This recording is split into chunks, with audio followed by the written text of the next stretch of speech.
Welcome, friend. Find a comfortable place to rest and let the day's noise gently fade away.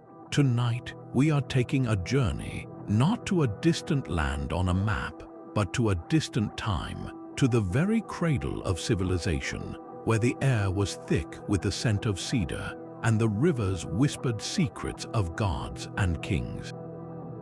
We are going to listen to the world's oldest great story, a tale carved into clay tablets over 4,000 years ago, a narrative so ancient it was lost to the sands of time for millennia, only to be rediscovered, piece by precious piece, in the ruins of a forgotten library. This is the epic of Gilgamesh. It is a story of a towering, flawed king who sought to conquer death itself, a story of profound friendship, heartbreaking loss, and a desperate search for meaning in a world where everything, even the mightiest hero, is temporary. And tonight, we will let this timeless saga wash over us, its rhythm and age-old wisdom the perfect companion for quiet reflection and a peaceful descent into sleep. There is a unique comfort in listening to a story this old. It connects us to the very roots of human experience, to people who lived, loved, feared, and dreamed under the same stars we see today, though they gave them different names. They asked the same fundamental questions we still ask about life, death, and our place in the cosmos. As you listen to the rise and fall of my voice, picture the flickering light of an oil lamp in a dark room, illuminating the careful, cuneiform strokes on a damp clay tablet. Think of the scribe who pressed those symbols, preserving a legend that had been passed down through countless generations by word of mouth. We are the latest link in that unbroken chain, and by simply listening, we are keeping this incredible piece of our shared human heritage alive. So settle in, close your eyes, and release any tension you might be holding. There is no need to concentrate or memorize details. Simply let the sounds and images flow through your mind. This is not a history lesson to be studied, but an experience to be felt.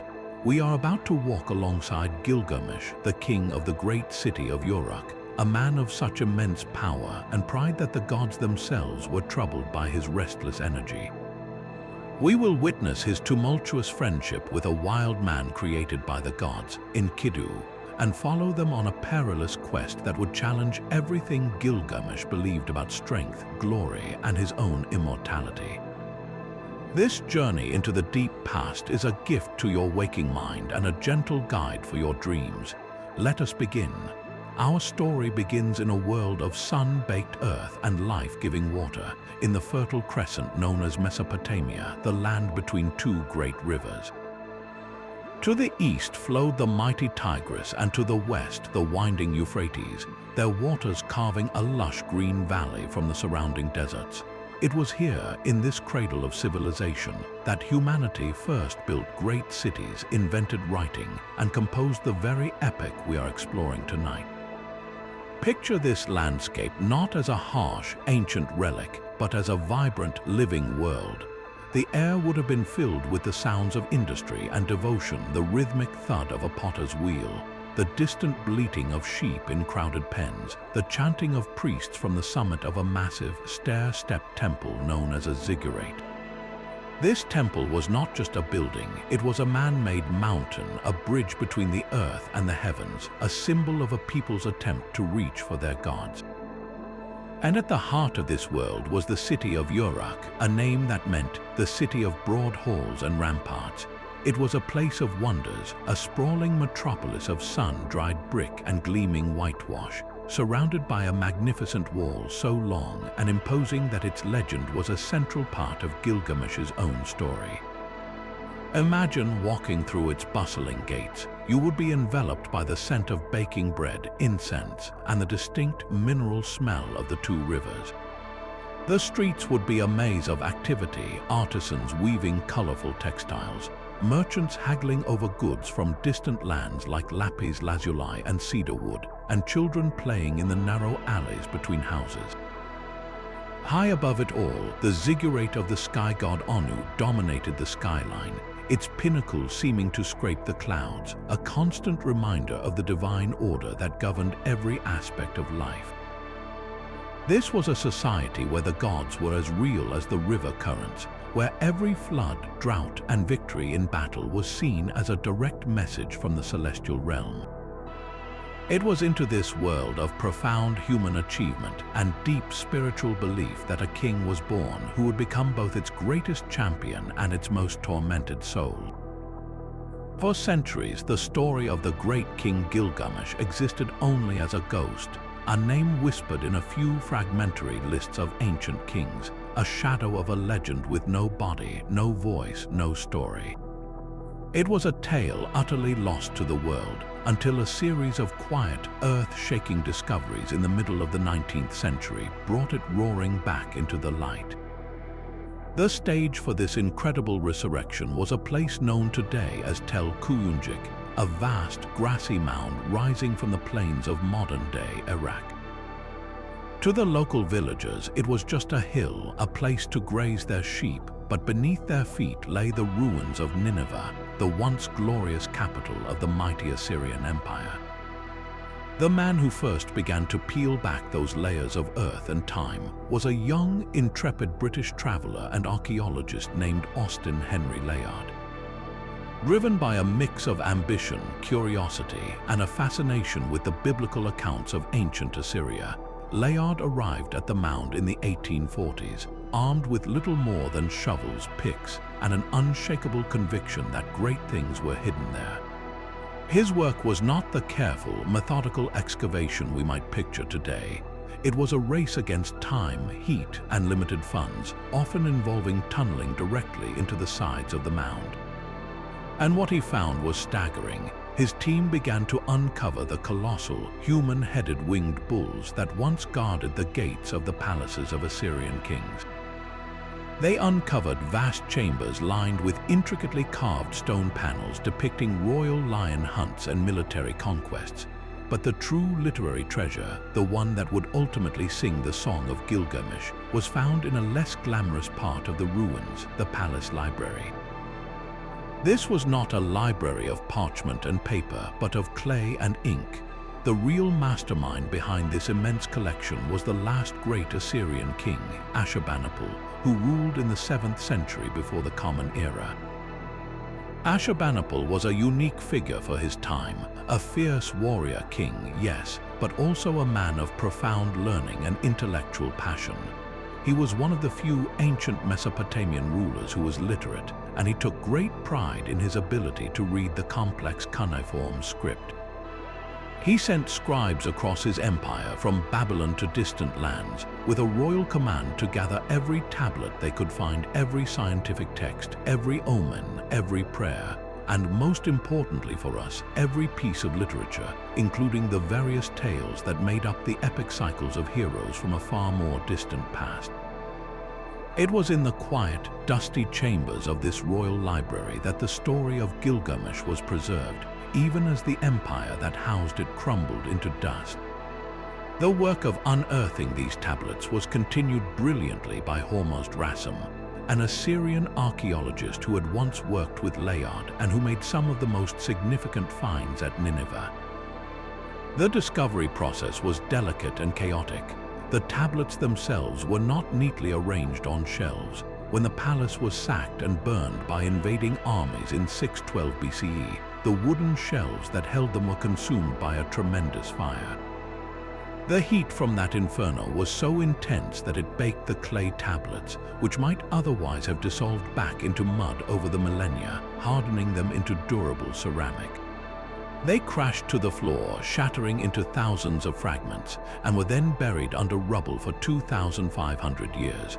So when Layard, Rassam, and their teams found them, they were confronting a gigantic, three-dimensional jigsaw puzzle, a room filled from floor to ceiling with broken pieces of ancient wisdom.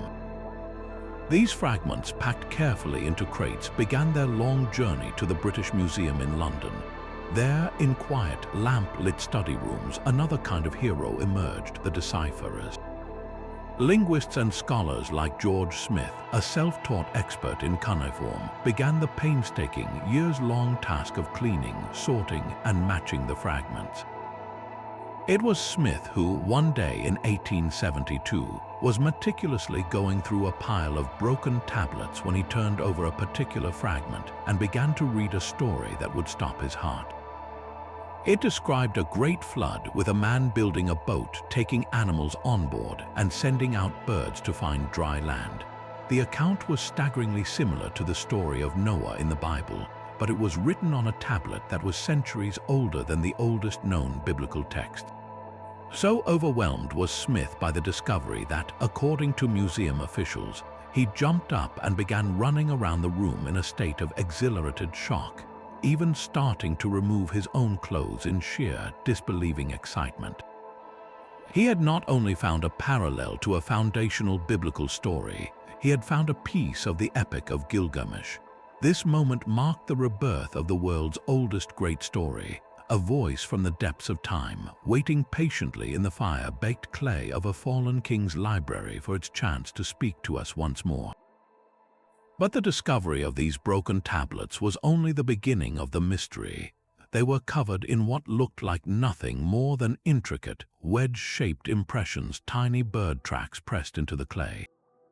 This was cuneiform, the world's first writing system, and the language inscribed on these particular tablets was Akkadian, the lingua franca of ancient empires like Assyria and Babylon. For centuries, this script had been utterly unreadable, its secrets locked away. The path to unlocking it was not a swift one, but a slow, patient intellectual odyssey spanning generations, a quiet detective story that unfolded in study rooms far from the dusty excavation sites. The first great breakthrough came from a dramatic inscription carved into a sheer cliff face in Iran, at a place called Behistun. There, the Persian king Darius the Great had commissioned a massive relief celebrating his victories, accompanied by a long text repeated in 3 different languages: Old Persian, Elamite, and Akkadian. This was the Rosetta Stone of cuneiform. A brilliant British Army officer and philologist named Henry Rawlinson performed a feat of literal mountaineering to scale the cliff and meticulously copy down the strange symbols. By first deciphering the simpler Old Persian script, scholars could then use it as a key to slowly crack the code of the far more complex Akkadian. They began to realize that Akkadian cuneiform was a breathtakingly sophisticated system, a mix of phonetic signs that represented syllables and logograms that represented whole words or concepts. It was like a vast, ancient crossword puzzle waiting to be solved. This is where our story returns to George Smith, the unassuming scholar in the British Museum. While the grand decipherment had unlocked the language itself, the specific contents of the thousands of tablets from Nineveh were still largely unknown. Smith's job was one of painstaking reconstruction. Day after day, he would sit surrounded by trays of shattered clay, his eyes trained to recognize the subtle curves and angles of the wedges. He was looking for joins, pieces whose broken edges fit together perfectly, or whose text logically continued from one fragment to the next. It was slow, meditative work, requiring an incredible memory for the shapes of signs and the patterns of the epic poetry he was starting to recognize. He was, in a very real sense, reassembling a lost world, one tiny piece of baked earth at a time. The dramatic moment of discovery, when he turned over that particular tablet fragment and began to read the flood narrative, was not a sudden flash of luck, but the culmination of years of this dedicated, focused labor. He had immersed himself so completely in the rhythm and vocabulary of the text that he knew instantly what he was reading. The account of a man instructed by a god to build a boat, to take the seed of all living things aboard, and to survive a world-engulfing deluge was laid out before him in the precise, wedge-shaped script. The emotional shock he felt was the shock of connection. A story he knew intimately from his own cultural tradition was staring back at him from a tablet over 1,000 years older. In that quiet museum room, a bridge across time was solidified, proving that the great narratives of humanity have the most ancient of roots. This scholarly puzzle, solved piece by piece, gave us back not just a story, but a profound new perspective on human culture. The recognition of the flood tablet forced a radical re-evaluation of biblical history.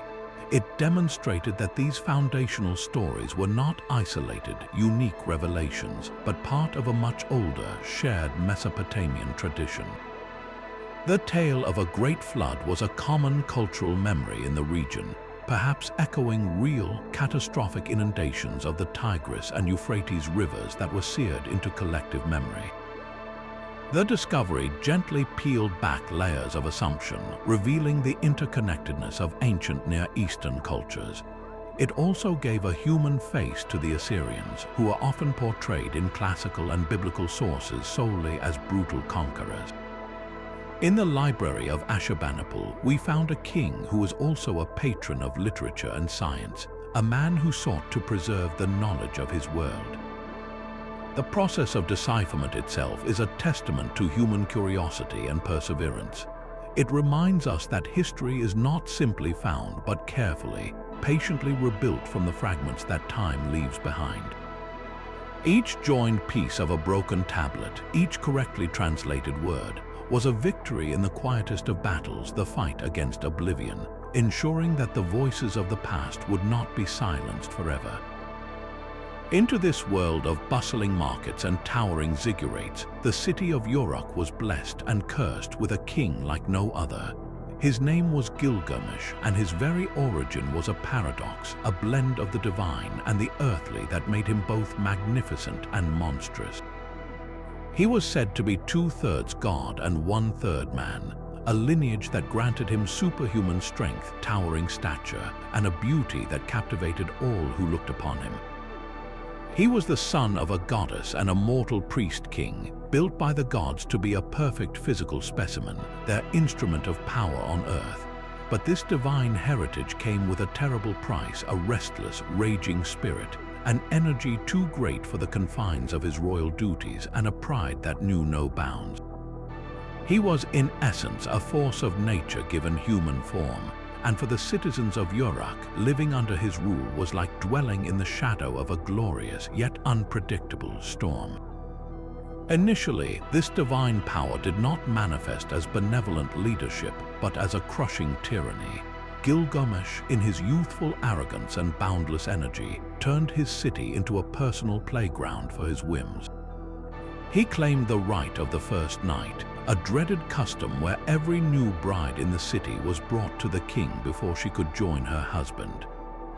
He conscripted the young men of Uruk into endless, back-breaking labor projects, driving them to build and rebuild the city's mighty walls and temples, not for the people's protection or glory, but to satisfy his own insatiable desire for eternal monuments to his own name. The city groaned under the weight of his pride. Fathers hid their daughters, and mothers wept for their sons who were worked to exhaustion. The once proud citizens of the great city of Uruk felt like slaves in their own homes, their lives and loves treated as disposable commodities for their king's amusement. The social fabric of the city, a delicate balance of human endeavor and divine favor, was tearing apart at the seams. The people of Uruk, pushed to their absolute limit, could take no more. They did not have the power to overthrow their god-king, so they turned to the only authority higher than he, the gods themselves. They gathered at the temples, their voices rising in a unified lament, a prayer of desperate protest. They cried out to the great sky god Anu, the chief of the pantheon. "Did you give us this wild bull of a king to be our shepherd?" they pleaded. "His strength is unmatched, but his arrogance has no end. He leaves no son to his father, no virgin to her bridegroom. Is this the justice of the gods? Is this the protector you have sent us?" This was not a simple complaint, it was a theological crisis.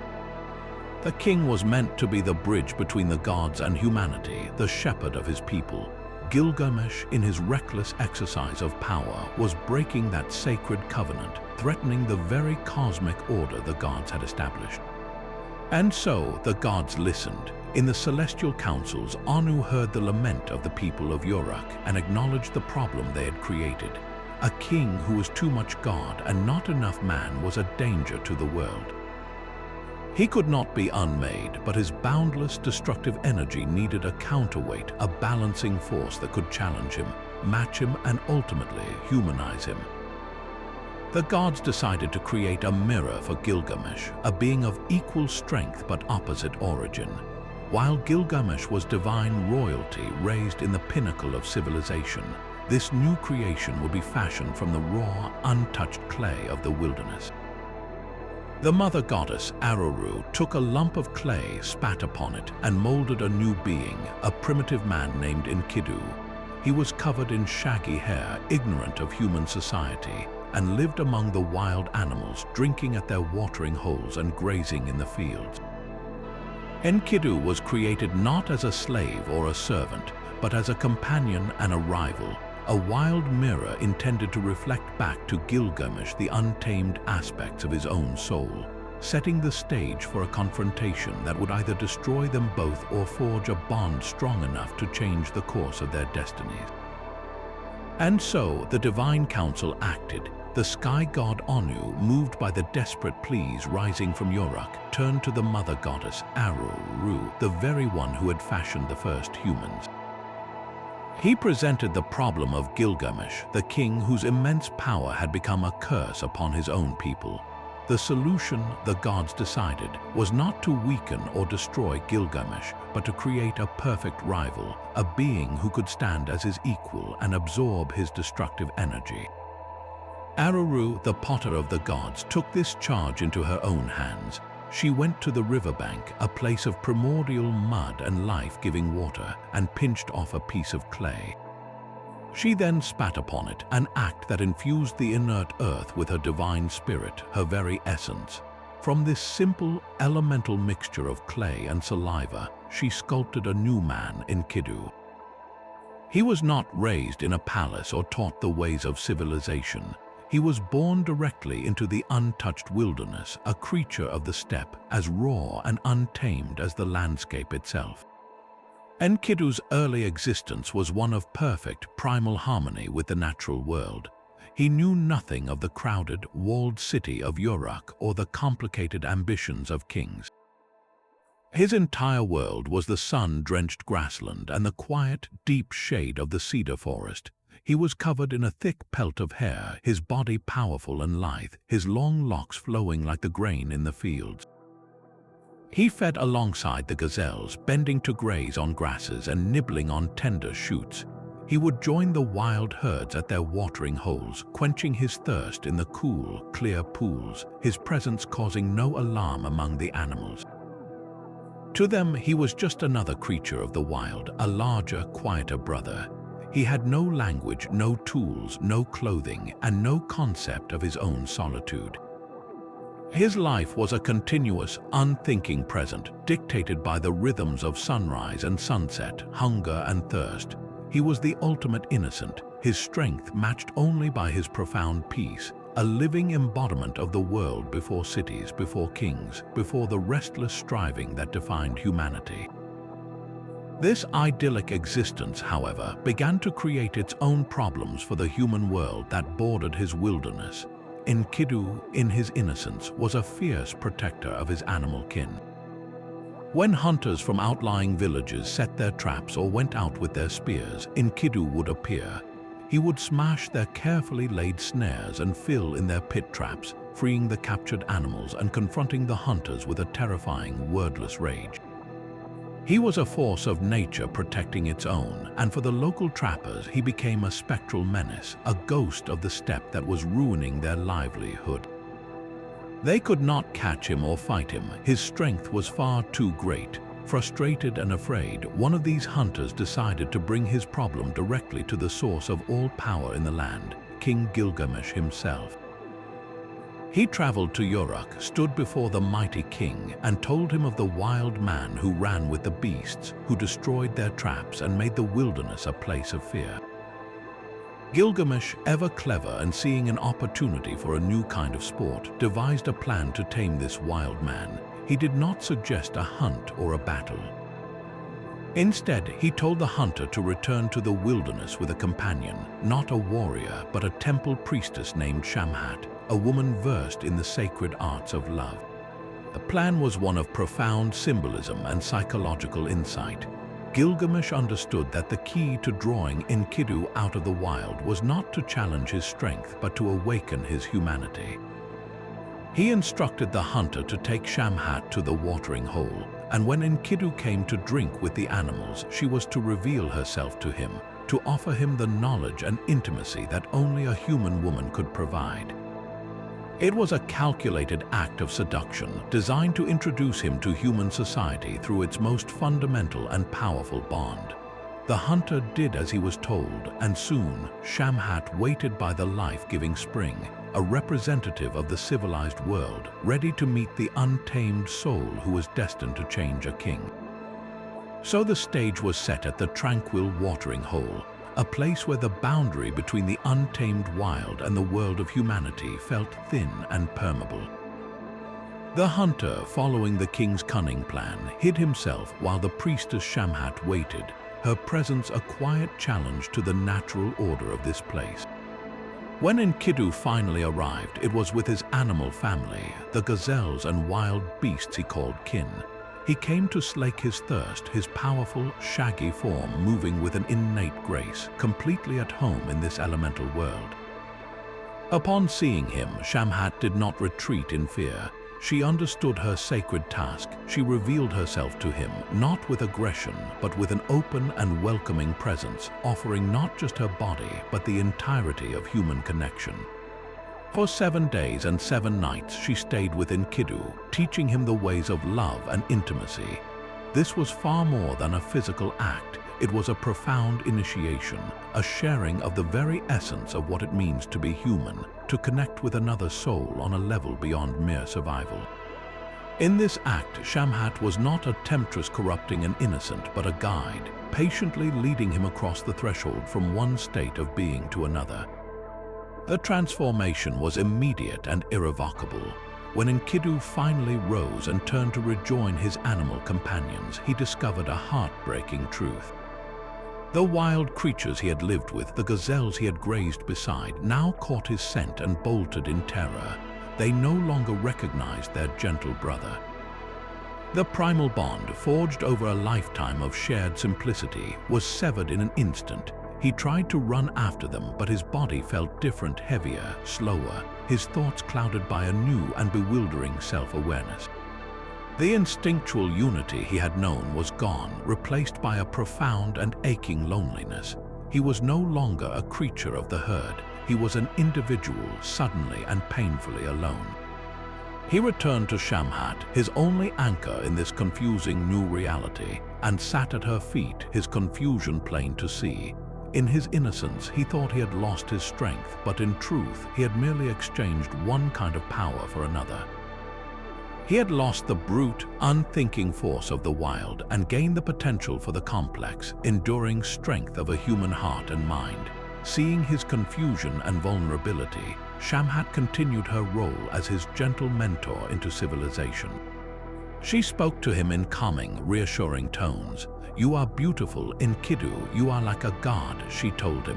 "Why do you roam the wilderness with the beasts? Let me lead you to Uruk, to the strong-walled city where people are clothed in magnificent robes, where every day is a festival." To a being who knew only grass and river water, this must have sounded like a description of another world entirely. She then performed another act of profound cultural introduction.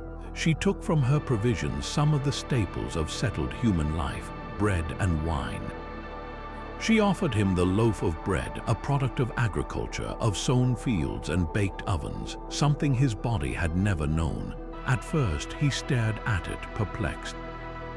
He was accustomed to sucking the milk from wild animals. This processed, crafted food was alien to him. Shamhat patiently encouraged him, and he ate. Then she offered him the strong red wine. He drank deeply, not in sips but in great gulps, and the alcohol sang in his veins. He drank 7 goblets full, and his heart soared. His face glowed. He felt a warmth and joy he had never experienced. The bread nourished his body in a new way, and the wine unlocked his spirit, filling him with a buoyant elation. He was being remade not through force, but through the simple, transformative gifts of culture, companionship, bread, and wine. With his spirit awakened and his body sated, Shamhat then attended to his physical transformation, the outer symbol of his inner change. She took a razor and carefully sheared off the thick, matted hair that covered his body. She anointed his skin with precious oils, washing away the grime of the wilderness, revealing the smooth, powerful human form beneath. She gave him proper garments to wear, a robe befitting a man of stature. No longer the wild man of the steppe, he now looked like a noble warrior, a companion for a king. But his education was not yet complete. Having been introduced to the comforts of civilization, he now needed to learn its purpose. Shamhat and the hunter brought Enkidu to a shepherd's camp on the edge of the wilderness. Here he was to learn the fundamental duties of a civilized man, to protect the flock, to guard the fold from predators, and to live in community with other humans. It was here that he encountered his first true test of his new loyalties. A lion, drawn by the scent of the sheep, came prowling into the camp at night. The old Enkidu would have seen the lion as a brother. The new Enkidu, now bonded to the shepherds and their livelihood, rose to his full height and fought the beast with his bare hands, killing it to protect the flock. He had fully transferred his allegiance from the wild to the world of humanity. He had learned to use his immense strength not as an extension of nature, but as a shield for civilization, a protector of the vulnerable. He was now ready, both in mind and spirit, for the final leg of his journey to the city of Uruk and the confrontation with the other half of his soul, the king whose dream of his coming was already stirring in the royal bedchamber. Meanwhile, in the heart of Uruk, King Gilgamesh was troubled by strange and powerful dreams, visions sent by the gods that he could not fully decipher. He dreamed that a meteorite fell from the sky into the city, a stone so massive and brilliant that he could not lift it, yet he felt an overwhelming love for it. In another dream, an axe of such extraordinary craftsmanship appeared in the city square, and again he was drawn to it with a powerful, inexplicable affection. He brought these dreams to his mother, the wise goddess Ninsun, for interpretation. She listened carefully and then revealed their profound meaning. The meteorite, the axe, she explained, they represent a mighty companion who is coming to you. He is a man of immense strength, a friend who will never forsake you, a true partner who will stand by your side through great trials. This is a gift from the gods, Gilgamesh. You will love him as a wife loves her husband, and this bond will be the making of you. Gilgamesh, though intrigued, could scarcely imagine what form this fated companion would take. As Enkidu, now groomed and guided by Shamhat, made his way toward the great city, he began to hear whispers and rumors that stirred a new, hot emotion within him, a sense of righteous indignation. He learned of Gilgamesh's tyrannical custom, the king's dreaded claim to the right of the first night with every new bride in Uruk. This abuse of power, this violation of the sacred bond of marriage, ignited a fire in Enkidu's heart. His newfound understanding of human connection made this injustice feel personal. He saw it as a blot on the civilization he was just beginning to embrace. He turned to Shamhat, his eyes blazing with purpose, and declared, "I will go to Uruk and I will challenge this king. I will shout in the very streets that he is strong, but I am the mightiest. I will prove that his power is not absolute." This was no longer just a journey to meet his equal. It was a quest for justice, a mission to humble a proud king and restore the dignity of the people. Enkidu, the protector of shepherds, was now preparing to become the champion of every citizen of Uruk. The scene of their first meeting is one of the most iconic in all of world literature. Enkidu positioned himself at the entrance to the royal bride house, the very institution that symbolized Gilgamesh's oppression, blocking the king's path. As Gilgamesh, resplendent in his royal robes and brimming with divine confidence, approached to claim his supposed right, Enkidu stood his ground, his feet planted firmly in the gateway. The air crackled with tension. The two titans, one the pinnacle of civilized power and the other its wild, moral challenger, locked eyes. Without a word, they fell upon each other in a colossal struggle, a wrestling match that shook the very foundations of the city. They fought like raging bulls, their muscles straining, their breaths coming in great heaves. They shattered the doorposts and made the mighty walls of Uruk tremble. It was a clash of fundamental forces, order against chaos, the refined against the raw, the arrogance of power against the fury of justice. But as the battle raged, something miraculous began to happen. The destructive fury of their combat slowly transformed into a mutual recognition of profound respect. They were evenly matched, blow for blow, their strength a perfect mirror. In the heat of the struggle, Gilgamesh, ever the strategist, managed to gain a slight advantage, pinning Enkidu to the ground. In that moment, instead of delivering a final, crushing blow, he simply held him there. The blinding rage drained from both of them, replaced by a startling clarity. Enkidu, looking up at the king who had just beaten him, did not see a tyrant but a man of unparalleled might and spirit. And Gilgamesh, looking down at the wild man who had dared to challenge him, saw not an enemy but the very companion foretold in his dreams. The anger that had brought them together dissolved, and in its place a deep, instantaneous bond was forged. Enkidu was the first to speak, his voice filled not with bitterness but with admiration. Your mother, the divine Ninsun, gave birth to a truly unique son. There is no one like you, Gilgamesh. Enlil, the great mountain god, has destined you for kingship, and I, it seems, was made to be your companion. In a gesture of profound peace, he took Gilgamesh's hand, and the king, in turn, embraced his former rival as a brother. This was far more than the end of a fight. It was the beginning of one of the most celebrated friendships in all of history. The fierce struggle had served as a crucible, burning away their solitary pride and melding their souls into one. Gilgamesh, who had been lost in the lonely isolation of his own power, finally found a true equal, someone who would not flatter or fear him, but who would stand with him as a partner. Enkidu, who had been cast out from the innocence of the wild, found a new purpose and a new family in this bond. Gilgamesh took off his own royal robe and placed it on Enkidu's shoulders, a symbolic act of sharing his kingdom and his identity. Arm in arm, they walked through the streets of Uruk, no longer as king and challenger, but as two halves of a single, complete hero.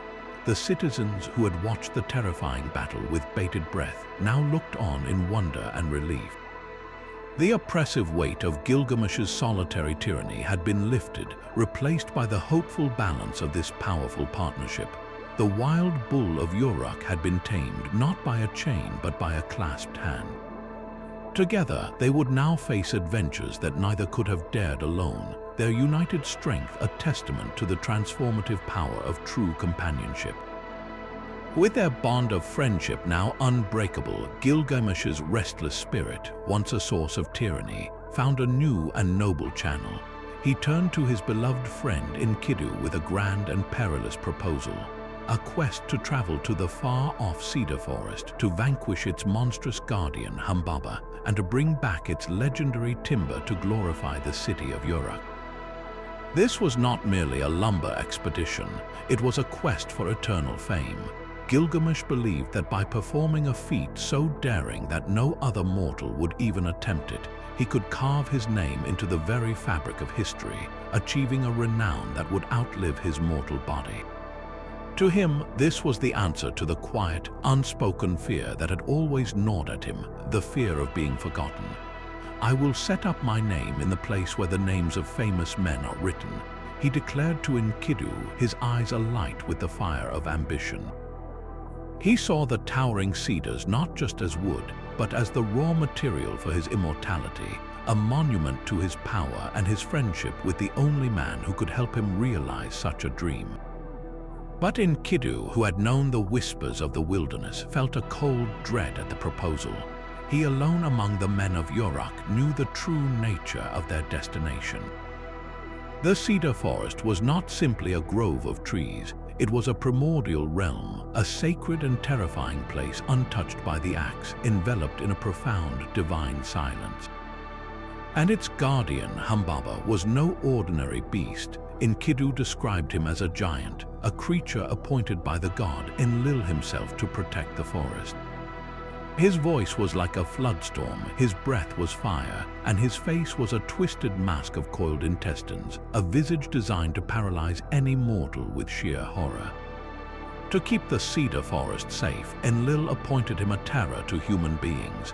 Enkidu warned, his own memories of the wild giving weight to his fear. He pleaded with Gilgamesh to abandon this suicidal plan, arguing that the glory of a comfortable life and a well-ruled kingdom was achievement enough. This confrontation was not a failure of courage, but the strength of his friendship. He loved Gilgamesh too much to watch him walk blindly into a god's wrath. Gilgamesh, however, would not be swayed. His desire for everlasting fame was a stronger force than his friend's prudent fears. He challenged Enkidu's sudden timidity, asking what had happened to the mighty hero who had once stood in Uruk's gateway. He framed the entire endeavor as a test of their shared mettle. "Who, my friend, can ascend to the heavens?" he asked rhetorically. "Only the gods dwell with the sun forever." As for human beings, their days are numbered, and whatever they achieve is but the wind. "Since you are afraid of death, your courage is meaningless. If I should fall, I will have established my fame." This speech reveals the core of Gilgamesh's motivation. He acknowledges the bleak reality of mortal life, that it is fleeting and ultimately insignificant. But instead of accepting this with resignation, he rebels against it through action. He would rather die in a glorious attempt to seize immortality through renown than live a long, safe, and forgotten life. His words, a mix of bravado and profound existential reasoning, finally won Enkidu over. The faithful friend swallowed his own terror, his loyalty to Gilgamesh outweighing his dread of Humbaba.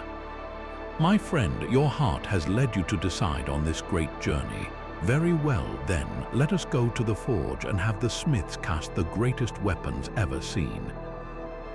The decision was made. The two heroes, armed with gigantic axes, swords, and bows crafted by Uruk's finest artisans, prepared to step into the unknown. Their journey was an epic traverse across the known world and into the lands of myth. They traveled west, covering vast distances, marching 50 leagues in a single day, a superhuman feat that emphasized their divine heritage. The path was not easy. They had to cross 7 treacherous mountains, each one a trial in itself. As they walked, Gilgamesh took the lead in a series of ritual acts meant to secure the favor of the gods.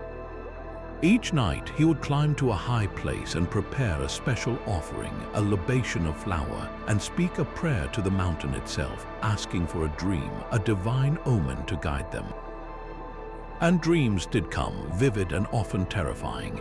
Gilgamesh dreamed of mountains collapsing, of fierce, battling bulls, and of a sky raining fire and death. Each time he would wake in a cold sweat, and each time the ever-loyal Enkidu was there to interpret the vision, not as a portent of doom, but as a symbol of their inevitable victory. He would turn every fearful image on its head. The collapsing mountain, that was Humbaba falling before them. The battling bull, that was the god Shamash, their protector, fighting on their behalf. Enkidu's interpretations were a lifeline, a psychological anchor that kept Gilgamesh's resolve from faltering, proving that his true strength lay not just in his muscles, but in his unwavering support of his friend's spirit. When they finally reached the edge of the Cedar Forest, all words failed them.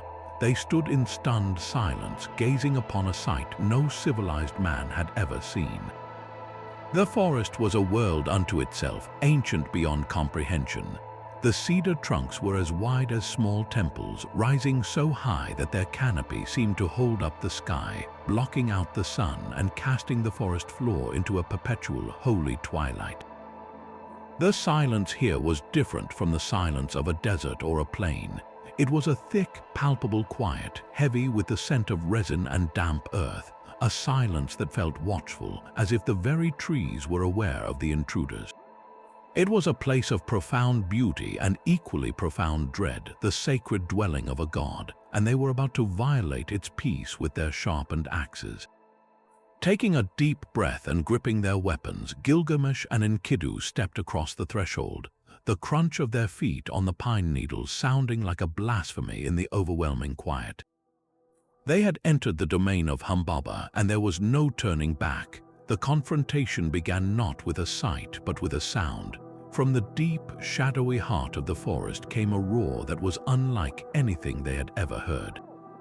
It was not the roar of a lion or the scream of an eagle. It was the sound of a tsunami crashing against a cliff, the scream of a hurricane, a noise so powerful and alien that it seemed to shake the very foundations of the world.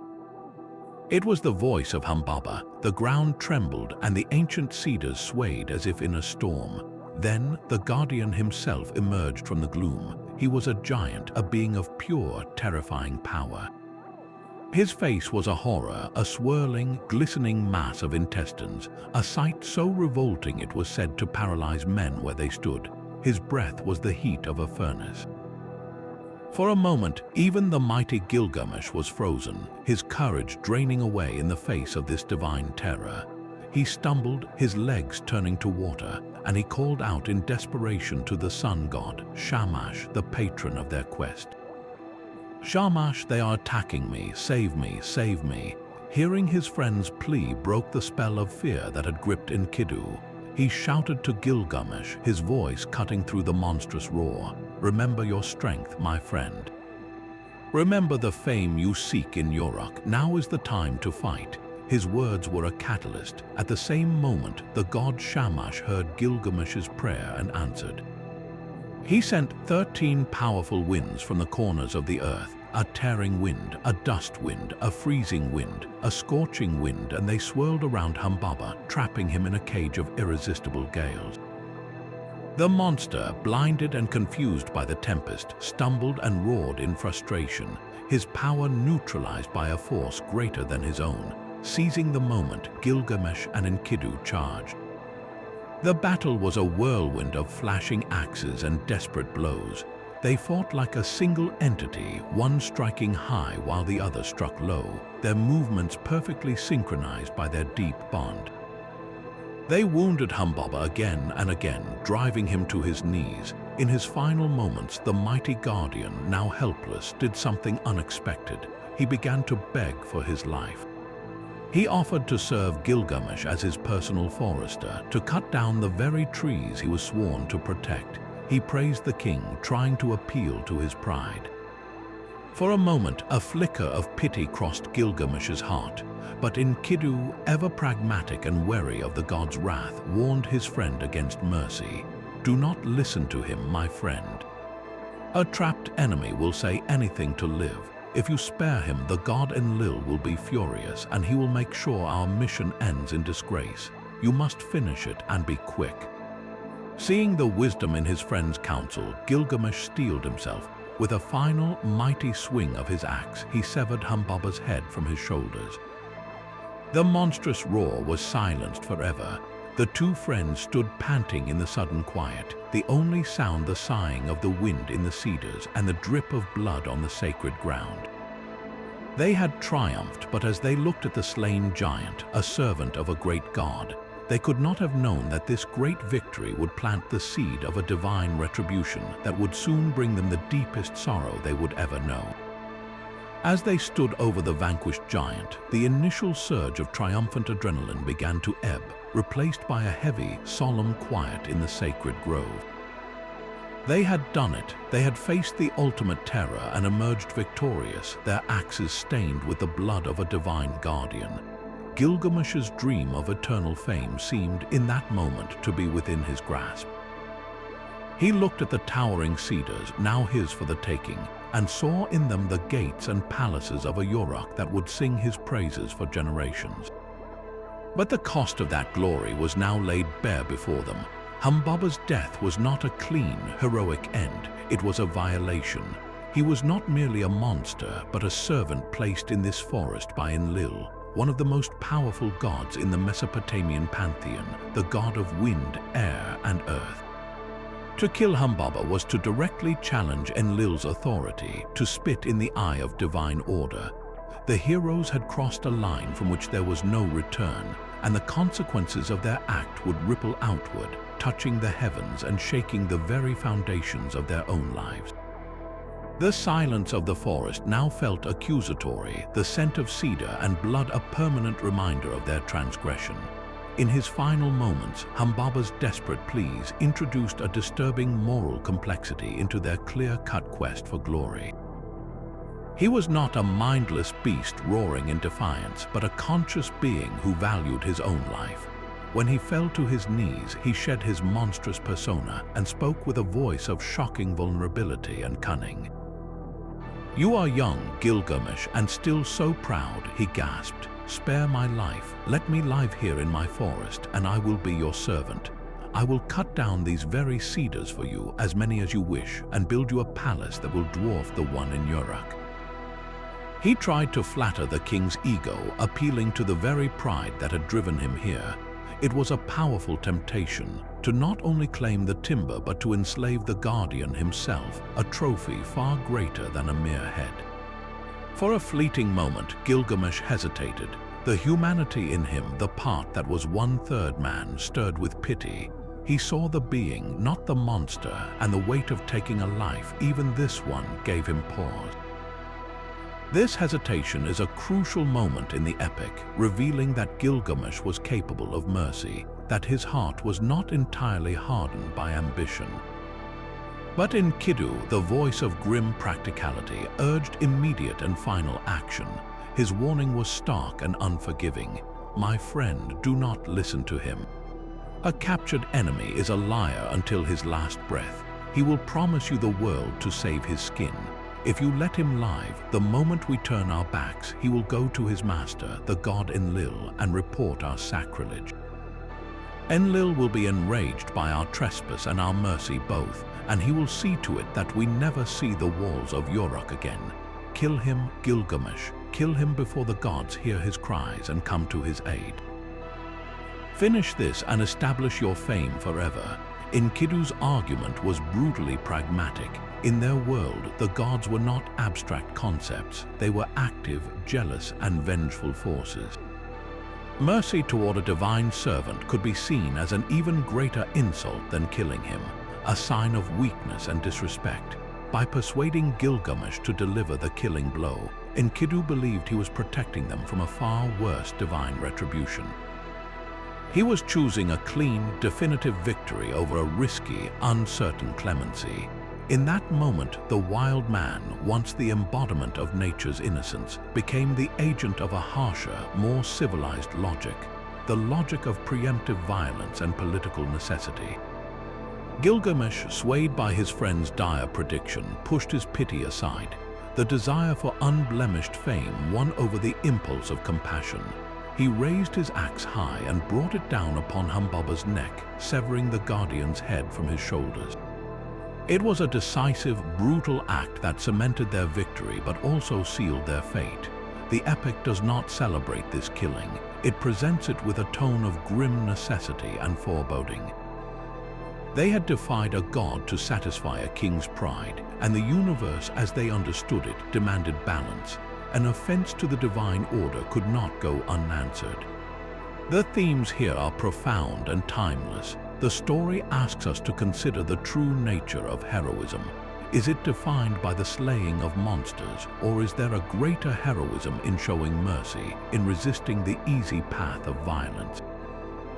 Gilgamesh and Enkidu chose the path of renown, but in doing so, they invited the very divine judgment Enkidu feared. The violence they committed in the Cedar Forest was not an end, but a beginning, the first domino to fall in a chain of events that would teach Gilgamesh the most painful lesson of his life. The fame he sought so desperately would soon be paid for with a currency far more valuable than timber, the profound and irreplaceable bond of friendship. Flushed with their hard-won victory, the two heroes returned to the great city of Uruk not as mere men, but as living legends. They sailed down the Euphrates on a magnificent raft constructed from the very cedars they had slain Humbaba to obtain, the precious timber a floating testament to their power.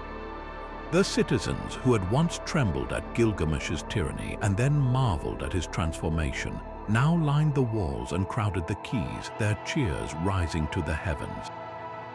They celebrated the king and his wild-born brother, whose combined strength had brought such glory and wealth to their city. In this moment of supreme triumph, Gilgamesh stood at the pinnacle of his life. He had achieved everything he had set out to do. He had his eternal fame, his name was on every lip, and he had the unwavering loyalty of the greatest friend a man could ask for. It seemed that the restless energy that had once made him a curse upon Uruk had finally been channeled into a force for its eternal honor. He had conquered the unknown and returned, bathed in the adoration of his people. But the gods were watching, and in the divine realm, such unchecked human triumph often stirs envy and consequence. Among the observers was the goddess Ishtar, the deity of love, fertility, and most dangerously, war. She was a figure of immense power and volatile passion, as capable of generous love as she was of vengeful fury. From her celestial vantage point, she watched Gilgamesh return in his glory. She saw him wash the grime of battle from his body, anoint his hair with sweet oils, and don his magnificent royal robes, and her heart was seized with desire. This was not the simple, fond affection of a goddess for a pious mortal. It was a possessive, consuming passion for the ultimate specimen of human achievement. To have the great King Gilgamesh as her consort would be the ultimate prize, a testament to her own allure and power. And so, descending to the streets of Uruk, she approached the king with a proposition that was both a great honor and a terrible danger.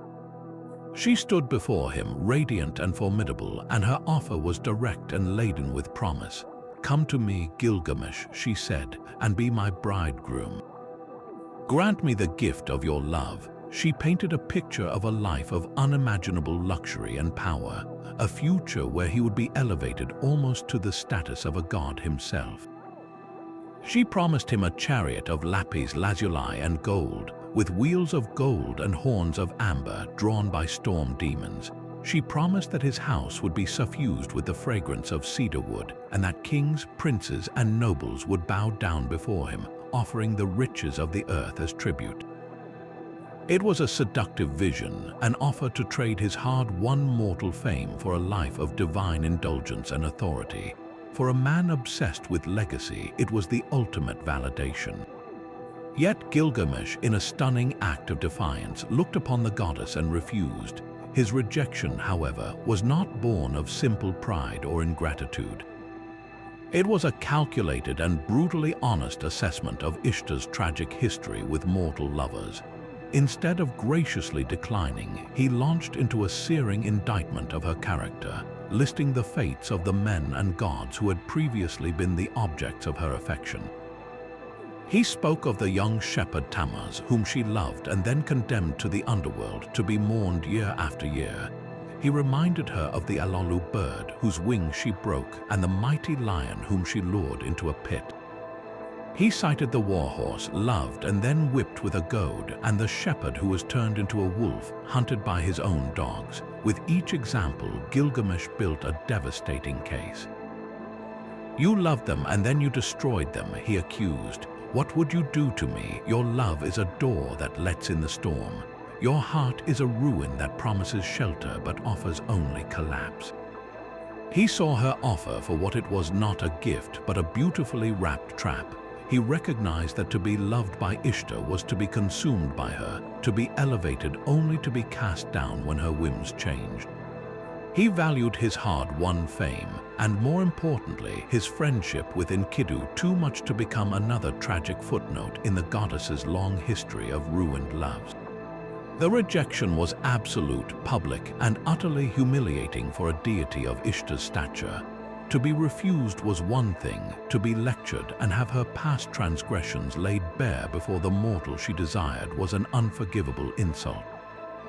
Her divine passion curdled instantly into a white-hot, all-consuming rage. She let out a scream of fury that shook the streets of Uruk and ascended directly to the heavens, to the throne of her father, the great god Anu.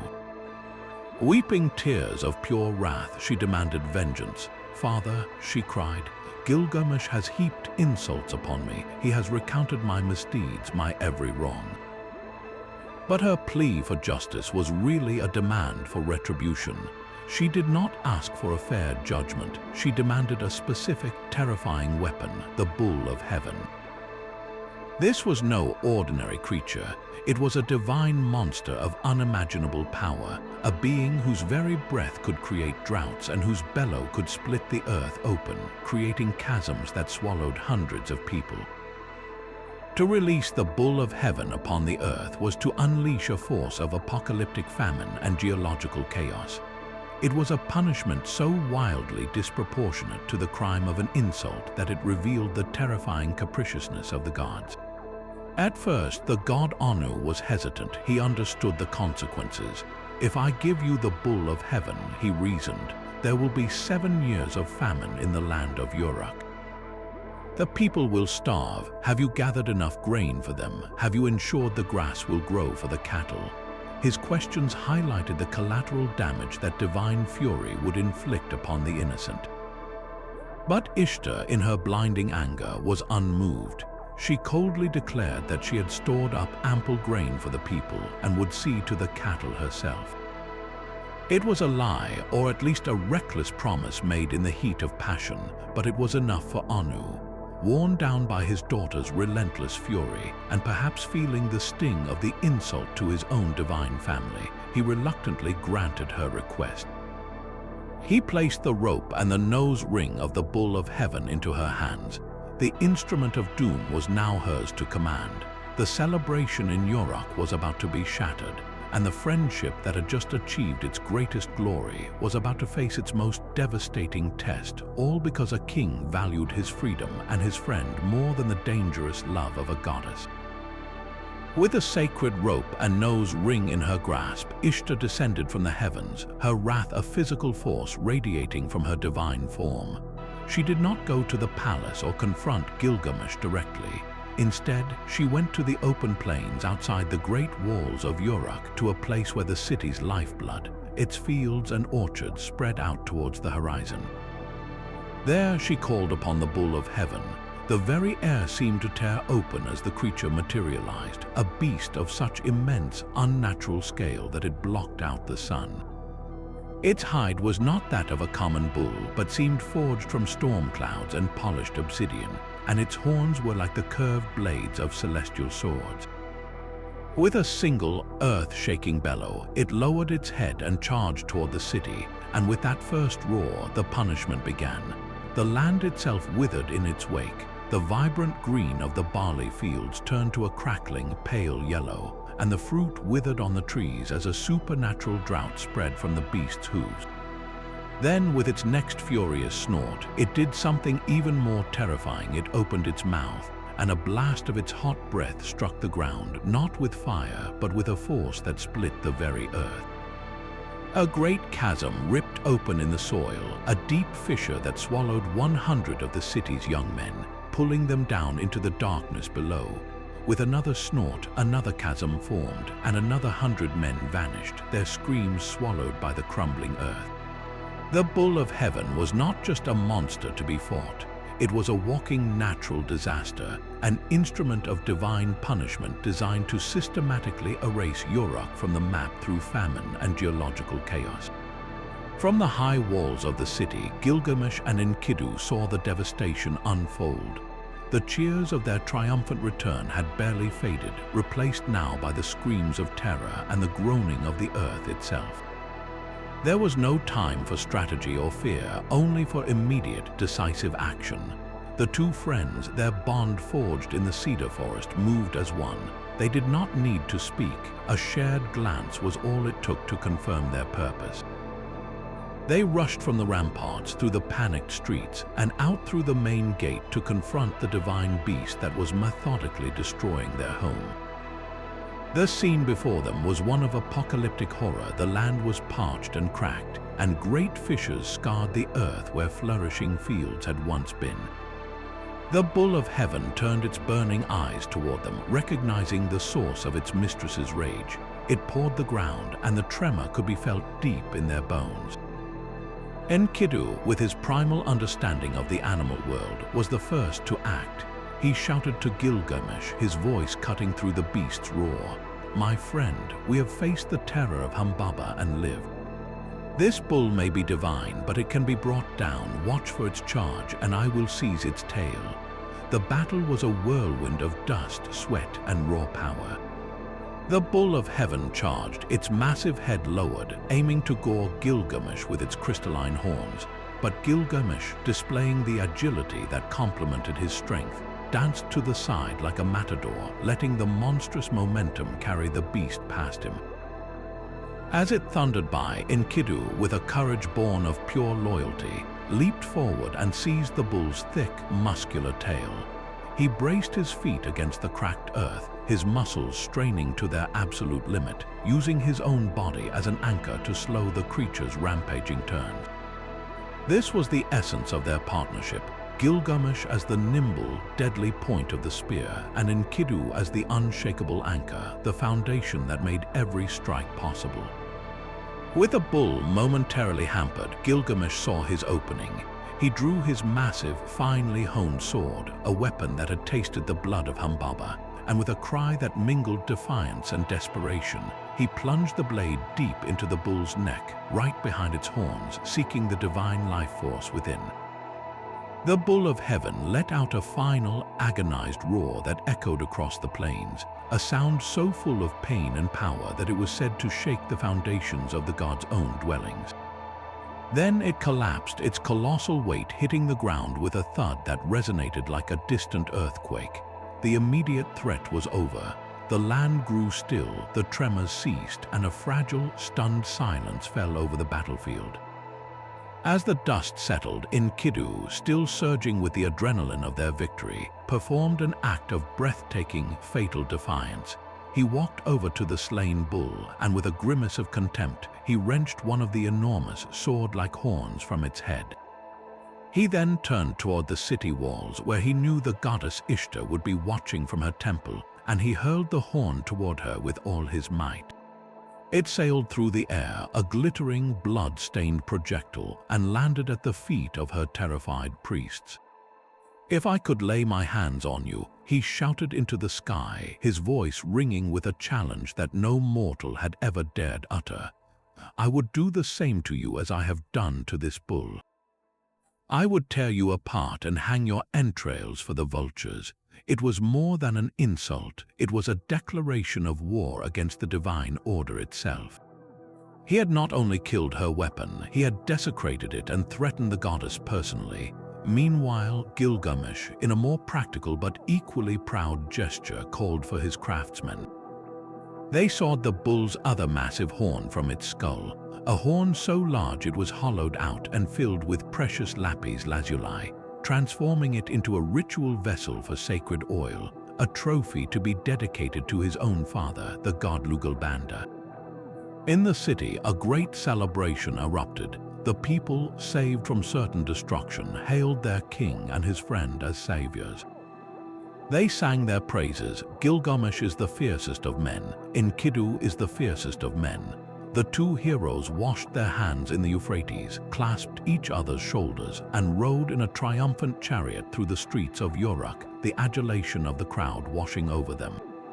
They stood together at the absolute peak of mortal achievement, believing they had conquered every challenge, both earthly and divine. But high above, in the celestial council, the gods were not celebrating. The killing of Humbaba, a guardian appointed by Enlil, had been a grave offense, but the slaying of the bull of heaven, a direct manifestation of divine power, and the subsequent vulgar threats made against the goddess Ishtar was an unforgivable transgression. It was a double blasphemy that could not be ignored. The balance of the world, the clear line separating humanity from the gods, had been violated. The gods convened, and their judgment was swift and terrible. The great god Enlil, whose authority had been challenged twice now, spoke the verdict. It was not Gilgamesh, the king, who would bear the ultimate price. Perhaps his divine blood protected him, or perhaps the gods saw that a worse punishment for the proud king would be to take from him the one thing he truly loved. The sentence fell upon Enkidu. He, the wild man fashioned from clay who had thrown the fatal insult at Ishtar, would pay with his life. He would not die in glorious battle, struck down by a monster's claw or a rival sword. He would be condemned to a slow, wasting, inglorious death, struck down by a debilitating sickness, a punishment designed to show that no mortal, no matter how strong, could defy the will of the heavens and escape the consequences. The celebration in Uruk was not the end of their story, but the calm before the most devastating storm. The fame they had won was now a haunting prelude to a loss so profound it would shatter Gilgamesh's world and send him on a new, desperate quest, not for glory, but for answers to the oldest and most painful question of all. The celebration in Uruk was short-lived, a fleeting moment of triumph that was quickly overshadowed by a creeping dread. It began subtly for Enkidu, a strange weariness that clung to his powerful limbs, a chill that no fire seemed to warm. The vibrant strength that had once allowed him to wrestle lions and anchor the bull of heaven began to seep from his body like water from a cracked vessel. This was no honorable battle wound. It was a sickness, a divine curse settling into his bones, and it was far more terrifying than any monster they had faced together. The gods had delivered their judgment not with a thunderbolt, but with a slow, wasting fever, a punishment designed to be as humiliating as it was fatal. Enkidu, the wild man of the steppe who had been so full of life, was now confined to his bed, his body betraying him day by painful day. As his friend weakened, Gilgamesh was transformed from a triumphant king into a desperate, grieving companion. He refused to leave Enkidu's side, watching in helpless agony as the life faded from the eyes of the one person who had ever truly understood him. He would clutch Enkidu's hand, feeling the heat of the fever and the gradual loosening of his grip, and rail against the injustice of it all. He had faced down every physical threat imaginable, but he was utterly powerless against this invisible, divine sentence. The mighty king, who had believed his strength could conquer anything, was now brought to his knees by a force he could not fight, could not reason with, and could not escape. His grief was a raw, open wound, and in his lamentations he promised Enkidu the highest honors. A statue crafted of gold and lapis lazuli, a tomb fit for a prince, but these were hollow comforts for a man who was losing his other half. In his delirium, Enkidu was tormented by visions. He dreamed he was standing before the great divine assembly of the gods, and the god Enlil, whose guardian Humbaba they had slain, remained silent and offered no reprieve. But then Shamash, the sun god who had aided them in the Cedar Forest, spoke in his defense, arguing that Enkidu was innocent, that he had only followed his friend and king. This divine debate raged in his feverish mind, a terrifying glimpse into the celestial mechanics of his fate. His greatest bitterness, however, was reserved for the trapper and the priestess Shamhat, the very humans who had first drawn him from the wilderness. In his anguish, he cursed them, blaming Shamhat for initiating him into a world that had ultimately led to his condemnation. He wished for her a life of poverty and scorn, a tragic outburst that revealed his deep-seated belief that his innocence had been lost the moment he left the wild. It was a heartbreaking regression, a desire to undo the entire journey that had given his life its deepest meaning, his friendship with Gilgamesh. But the sun god Shamash from the heavens heard Enkidu's bitter curse and intervened with a voice of gentle reason. He spoke to the dying man, reminding him of the good that had come from his journey into civilization. Enkidu, the god, reasoned, "Why do you curse the priestess Shamhat? She who fed you bread fit for the gods, who gave you strong wine to drink, who clothed you in magnificent robes, and who gave you the magnificent Gilgamesh for a companion. And will not Gilgamesh, your beloved friend, now give you a place of supreme honor, mourning you before his people?" This divine perspective acted like a balm, cutting through the fever and the pain. Enkidu's anger dissolved, replaced by a profound and crushing clarity. He saw the entirety of his life, from the peaceful watering holes to the glorious walled city, and he understood that the price of his incredible friendship, of a life truly lived, was this very pain of loss.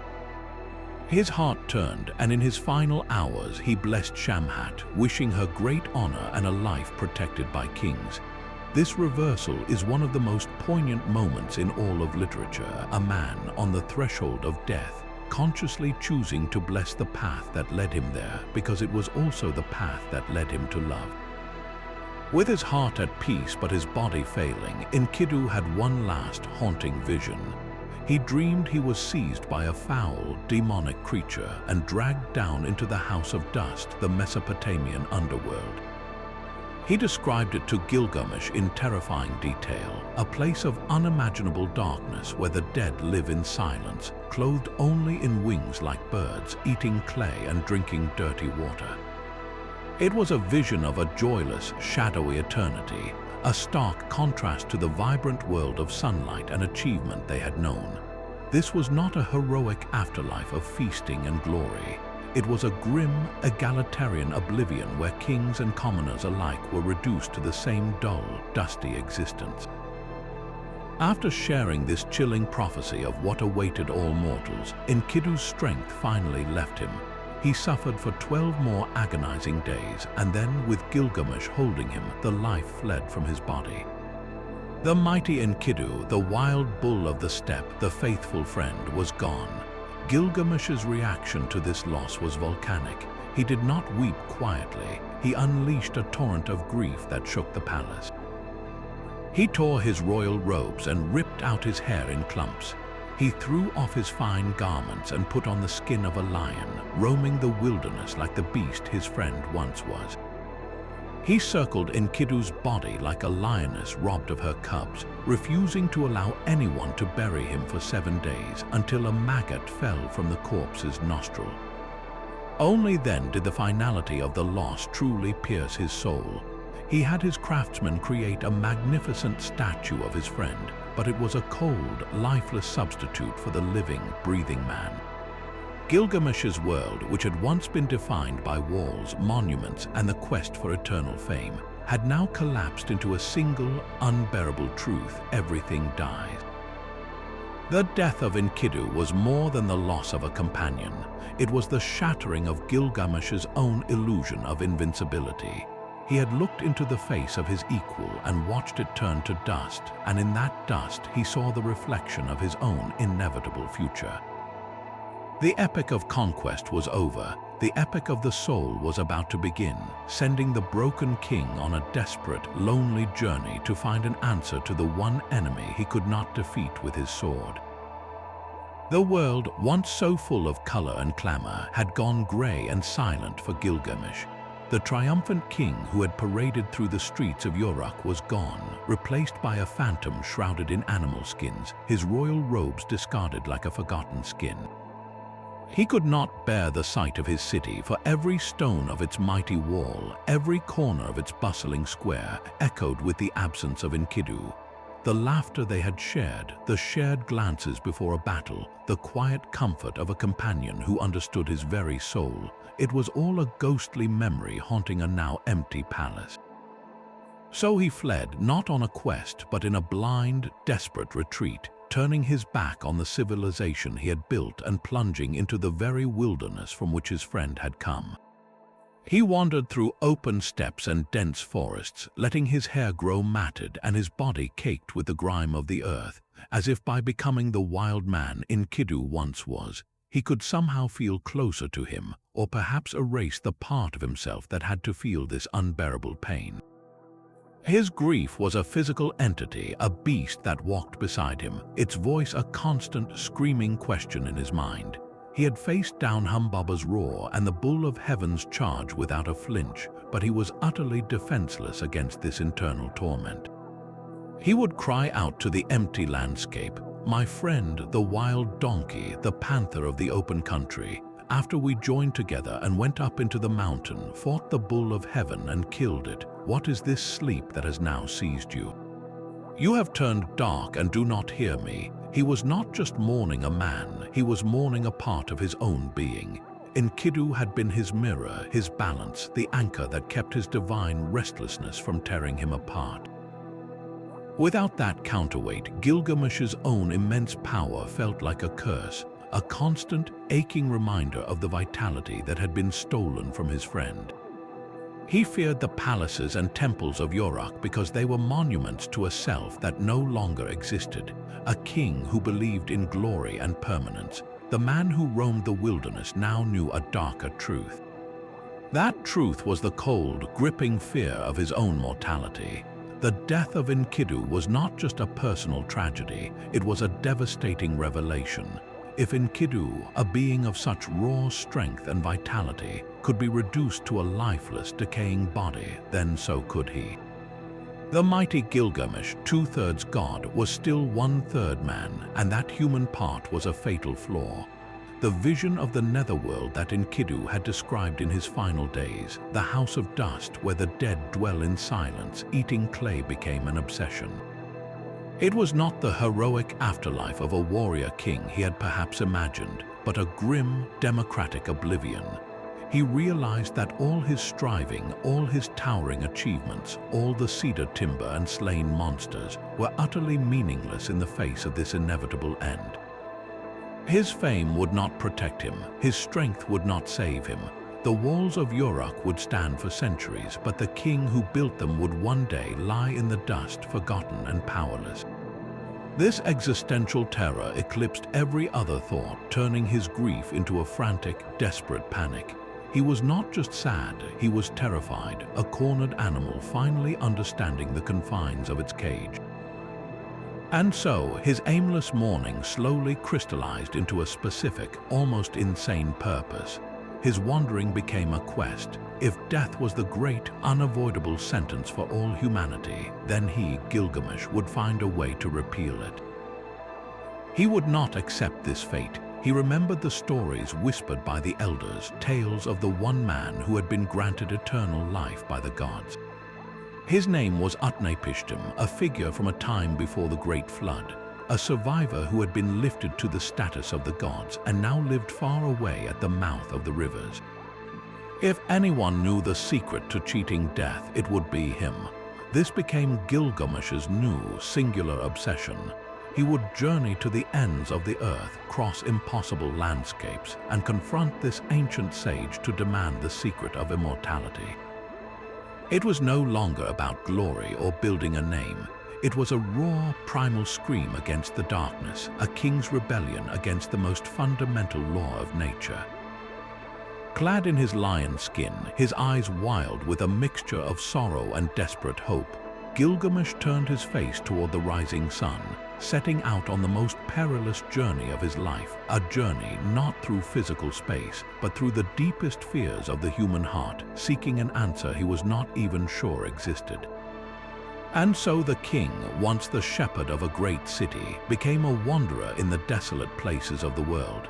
His journey to find Utnapishtim was not a march of conquest but a haunted pilgrimage, driven by a terror that had taken root in his soul where his courage had once lived. He traveled east toward the rising sun, a direction symbolizing life and rebirth, yet he moved through it like a specter. He crossed vast mountain ranges, their peaks scraping a sky that felt colder and more distant than ever before. He forged through dense, tangled forests where the sunlight was a filtered memory, each step taking him further from the world of men and deeper into the realm of myth and primal fear. He was seeking the one man who had cheated the system, the sole mortal known to have been granted the gift that Gilgamesh now craved with every fiber of his being, eternal life. His path eventually led him to a place unlike any other, a colossal and terrifying gateway carved into the living rock of a mountain. This was the Tunnel of the Sun, a subterranean passage through which the sun god Shamash was believed to travel each night from the western horizon back to his eastern starting point.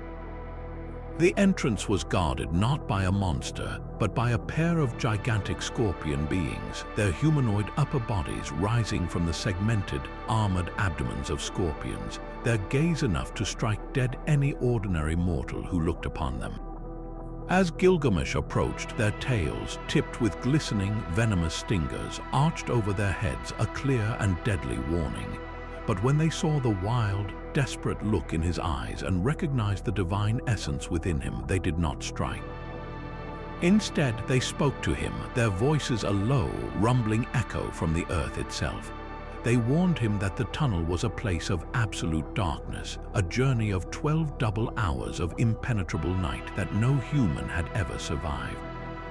They told him of the crushing pressure, the path so narrow he would have to feel his way along the walls, and the utter blackness that would swallow all light and hope. But Gilgamesh was beyond fear of physical danger. The darkness of a cave was nothing compared to the existential darkness that had enveloped his spirit since Enkidu's death. He pleaded with them not as a king but as a broken man. "I must find Utnapishtim," he insisted, his voice raw with emotion. "I must cross this darkness, for all my grief and despair come from the death of my friend. Let me pass no matter what lies within." Seeing the truth of his torment and the determination in his heart, the scorpion beings, in an act of strange mercy, allowed him to enter.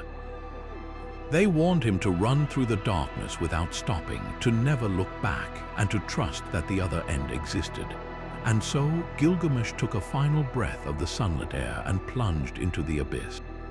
The stories say he ran for 24 hours straight, through a blackness so complete it was a physical weight. His hands scraping against the rough stone walls, his lungs burning, his mind screaming in the sensory vacuum. He was running not just through a mountain, but through the very heart of his own despair, and when he finally burst out on the other side, stumbling into a world of dazzling, impossible light, he found himself in a garden of the gods. This was not a garden of earthly delights, but a celestial landscape. The trees and bushes were fashioned from precious stones. Lapis lazuli formed the leaves, and the fruits hanging from the branches were carved from carnelian and other glittering gems.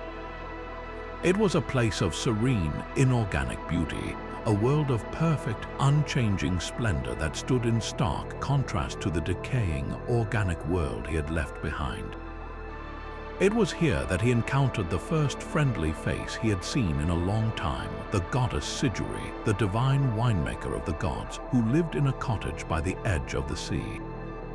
When she saw this wild, disheveled man clad in animal skins, his face gaunt and etched with a bottomless sorrow, she was terrified. She locked her door and barred her gate, fearing he was a murderer or a thief. Gilgamesh, standing outside her home, did not threaten or command.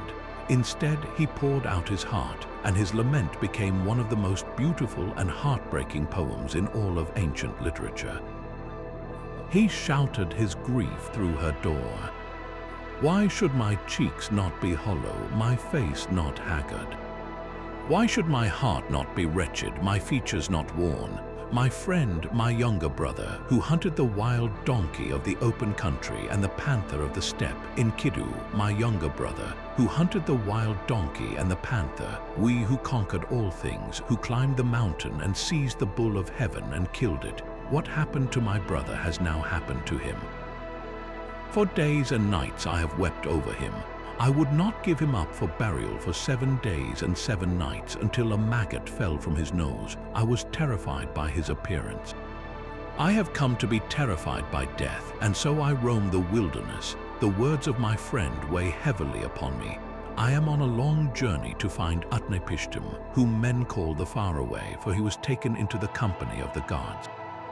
How can I be silent? How can I be still? My friend whom I loved has turned to clay. And shall I not lie down like him and never rise again? Hearing this raw, unfiltered expression of human grief, Siduri's fear turned to pity. She unbarred her door and offered him counsel, but her advice was not what he wanted to hear. She presented a gentle, humanistic philosophy, urging him to abandon his futile quest. "Gilgamesh," she said, "where are you hurrying to? You will never find the life you are looking for. When the gods created mankind, they appointed death for humanity and held life in their own hands.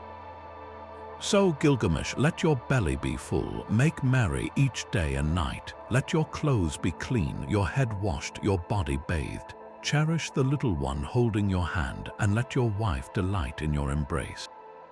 For this is the lot of humanity. It was a plea for him to embrace the simple, transient joys of mortal life, to find meaning in the present moment rather than in an impossible eternity.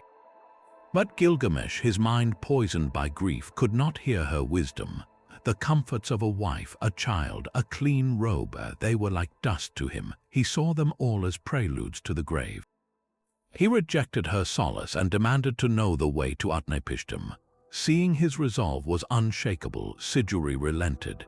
She told him that to reach Utnapishtim, he would need to cross the vast, lethal waters of death, and that only one being could make that journey, Urshanabi, the ferryman of Utnapishtim. She directed him to the shore, where he found Urshanabi and his crew of mysterious stone men. In a fit of his old, impetuous rage, Gilgamesh attacked and destroyed the stone crew, not understanding their purpose. Urshanabi then explained that these stone beings were essential. They were the ones who could handle the oars and touch the waters of death, which would instantly kill any living flesh that touched them. With his crew destroyed, Urshanabi declared the journey impossible. But then he saw the giant poles Gilgamesh had cut in the forest for his journey. A new plan formed. He commanded Gilgamesh to go back into the forest and cut 300 long poles, each 60 cubits in length. Then he was to strip them of their bark and cover them with bitumen to protect them from the water. They would use these poles to punt the boat across the deadly sea, pushing against the bottom, carefully using one pole at a time and discarding it the moment the water touched it before the death could seep up its length. It was a desperate, exhausting plan, but it was the only one they had. So Gilgamesh, using the last of his immense strength, became the engine for his own salvation, punting the heavy boat across the Enkidu, still waters of death, until finally, after using all 300 poles, they reached the distant shore where the immortal Utnapishtim waited, looking with curiosity at the shattered king who had arrived at his doorstep. And so, having survived the suffocating darkness of the sun's tunnel and emerged into the impossible jeweled garden, Gilgamesh stumbled forward, a ghost of a king in a land of divine permanence. His journey brought him to the very edge of the known world, to a humble cottage by the sea, where the sound of gentle waves was a stark contrast to the roaring grief in his heart. This was the home of Siduri, the divine wife, the winemaker of the gods. To the celestial beings, she was a purveyor of celebratory drink, but to the rare mortal who might find this place, she was something far more, a voice of wisdom, a calm harbor in the storm of existence. When she saw the figure approaching her gate, a man clad in the stinking skin of a lion, his hair a matted nest, his face a gaunt mask of sorrow, and his eyes burning with a terrifying, desperate fire, her instinct was one of pure survival. She saw not a king, but a wild beast, a potential murderer or a demon from the wastes. In a swift, fearful motion, she rushed to her door, bolting it shut and barring it with a heavy crossbeam, her heart pounding as she peered through a crack to watch the spectre draw near. Gilgamesh did not pound on the door or threaten her. He stopped outside, and what emerged from him was not a command, but a confession. It was one of the most raw and beautiful laments ever composed, a waterfall of grief that etched the very essence of his suffering into the air. He cried out, "Why should my cheeks not be hollow, my face not haggard? Why should my heart not be wretched, my features not worn?" He answered his own questions with the name that was both a wound and a treasure, Enkidu. He spoke of their shared triumphs, of climbing mountains and slaying the bull of heaven, making their legendary deeds sound like preludes to a single catastrophic event. "What happened to my brother has now happened to him," he mourned, his voice thick with the memory. He described the visceral horror of watching his friend's body decay, the maggot falling from his nose, a detail so intimate and awful it shattered any remaining illusion of heroic death. I was terrified by his appearance, he admitted, laying bare the core of his new, all-consuming fear. I have come to be terrified by death, and so I roam the wilderness. The words of my friend weigh heavily upon me. How can I be silent? How can I be still? My friend whom I loved has turned to clay, and shall I not lie down like him and never rise again? Hearing this torrent of pure, unadulterated human anguish, Siduri's fear began to melt away, replaced by a deep, divine pity. She unbarred her door and opened it, not to a monster, but to the most heartbroken man in all of creation. She saw the king beneath the grime, the friend beneath the fury, and she offered him not a magic potion or a map to a secret weapon, but something far more radical and, in its way, more powerful, a philosophy. Her advice stands as one of the earliest and most eloquent arguments for embracing the simple, fleeting joys of mortal life. Gilgamesh, she said, her voice likely calm and measured, a balm to his ragged spirit, where are you hurrying to? You will never find the life you are looking for. When the gods created mankind, they appointed death for humanity and held life in their own hands. In this single statement, she acknowledged the fundamental, unchangeable condition of his existence. The quest for physical immortality was, by divine decree, a fool's errand. Then she presented her alternative, a recipe for a life well lived within its natural limits. So, Gilgamesh, let your belly be full, make merry each day and night. Let your clothes be clean, your head washed, your body bathed. Cherish the little one holding your hand, and let your wife delight in your embrace, for this is the lot of humanity. This was not a call to hedonistic abandon, but to mindful, domestic contentment. She urged him to find meaning in the sensory pleasures of a good meal, the simple dignity of cleanliness, and most importantly, the profound human connections of family and love. She was telling him to stop running from death and start living in the spaces between, to cherish the child's hand in his, a connection to the future, and to find delight in a wife's embrace, a connection to the present. In a world obsessed with monuments and eternal fame, Siduri's wisdom was revolutionary. She proposed that true immortality is not found in avoiding death, but in fully inhabiting life, in leaving a legacy of love and cherished moments rather than just a name carved on a wall. It was the wisdom of the hearth and the tavern, a gentle, profound counterpoint to the clamorous ambition of kings and the terrifying silence of the cosmos. But Gilgamesh, trapped in the echo chamber of his own grief and fear, could not hear her. To his ears, her beautiful advice sounded like a sentence to the very oblivion he was racing against. The comforts of a clean robe, a full belly, a family, all of it was temporary. All of it would end in the same dust as Enkidu. He saw her prescription for joy as merely a prettier path to the same grim conclusion. His single-minded obsession with cheating death blinded him to the timeless truth she offered, and so he brushed aside her solace, his focus unbroken. He demanded to know the physical path forward, the way to Utnapishtim.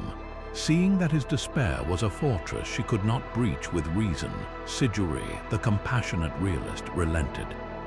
She gave him the practical directions he sought, telling him of Urshanabi the ferryman and the lethal waters of death.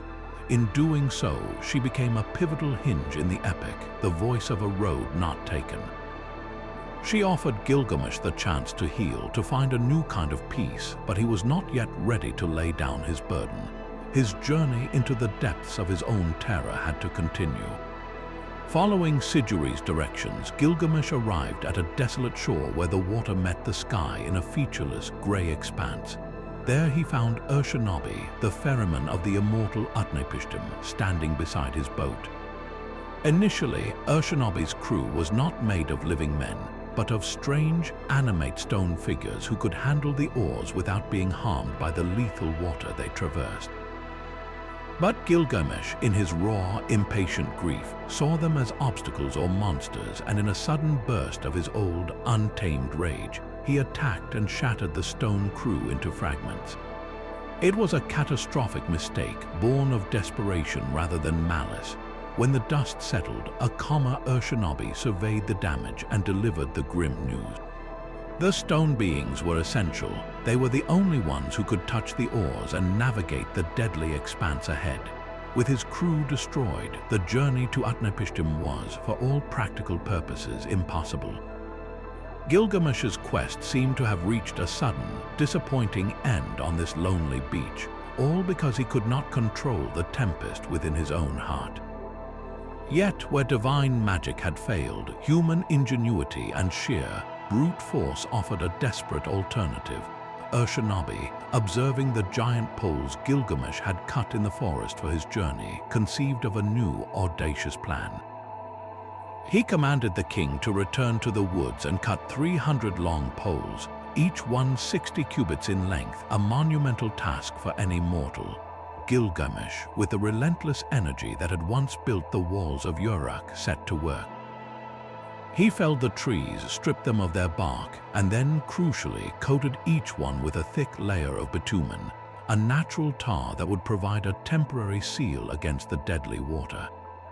The plan was both simple and exhausting. They would not row the boat. Instead, they would punt it across the vast, still sea, using these poles to push against the bottom. The critical rule was to use one pole at a time, and the moment the waters of death touched it, to let it go immediately, before the death could seep up the length of the wood and reach their hands. It was a race against the corrosive magic of the water itself, a slow, methodical, and utterly draining process. The voyage across the waters of death was unlike any of Gilgamesh's previous adventures. There were no roaring monsters, no clashing swords, no divine winds to aid them. The sea was preternaturally calm, its surface like a sheet of dark, polished stone, reflecting a sky that seemed just as empty. The only sounds were the gentle lapping of water against the boat and the rhythmic splash and hiss of each new pole entering the depths.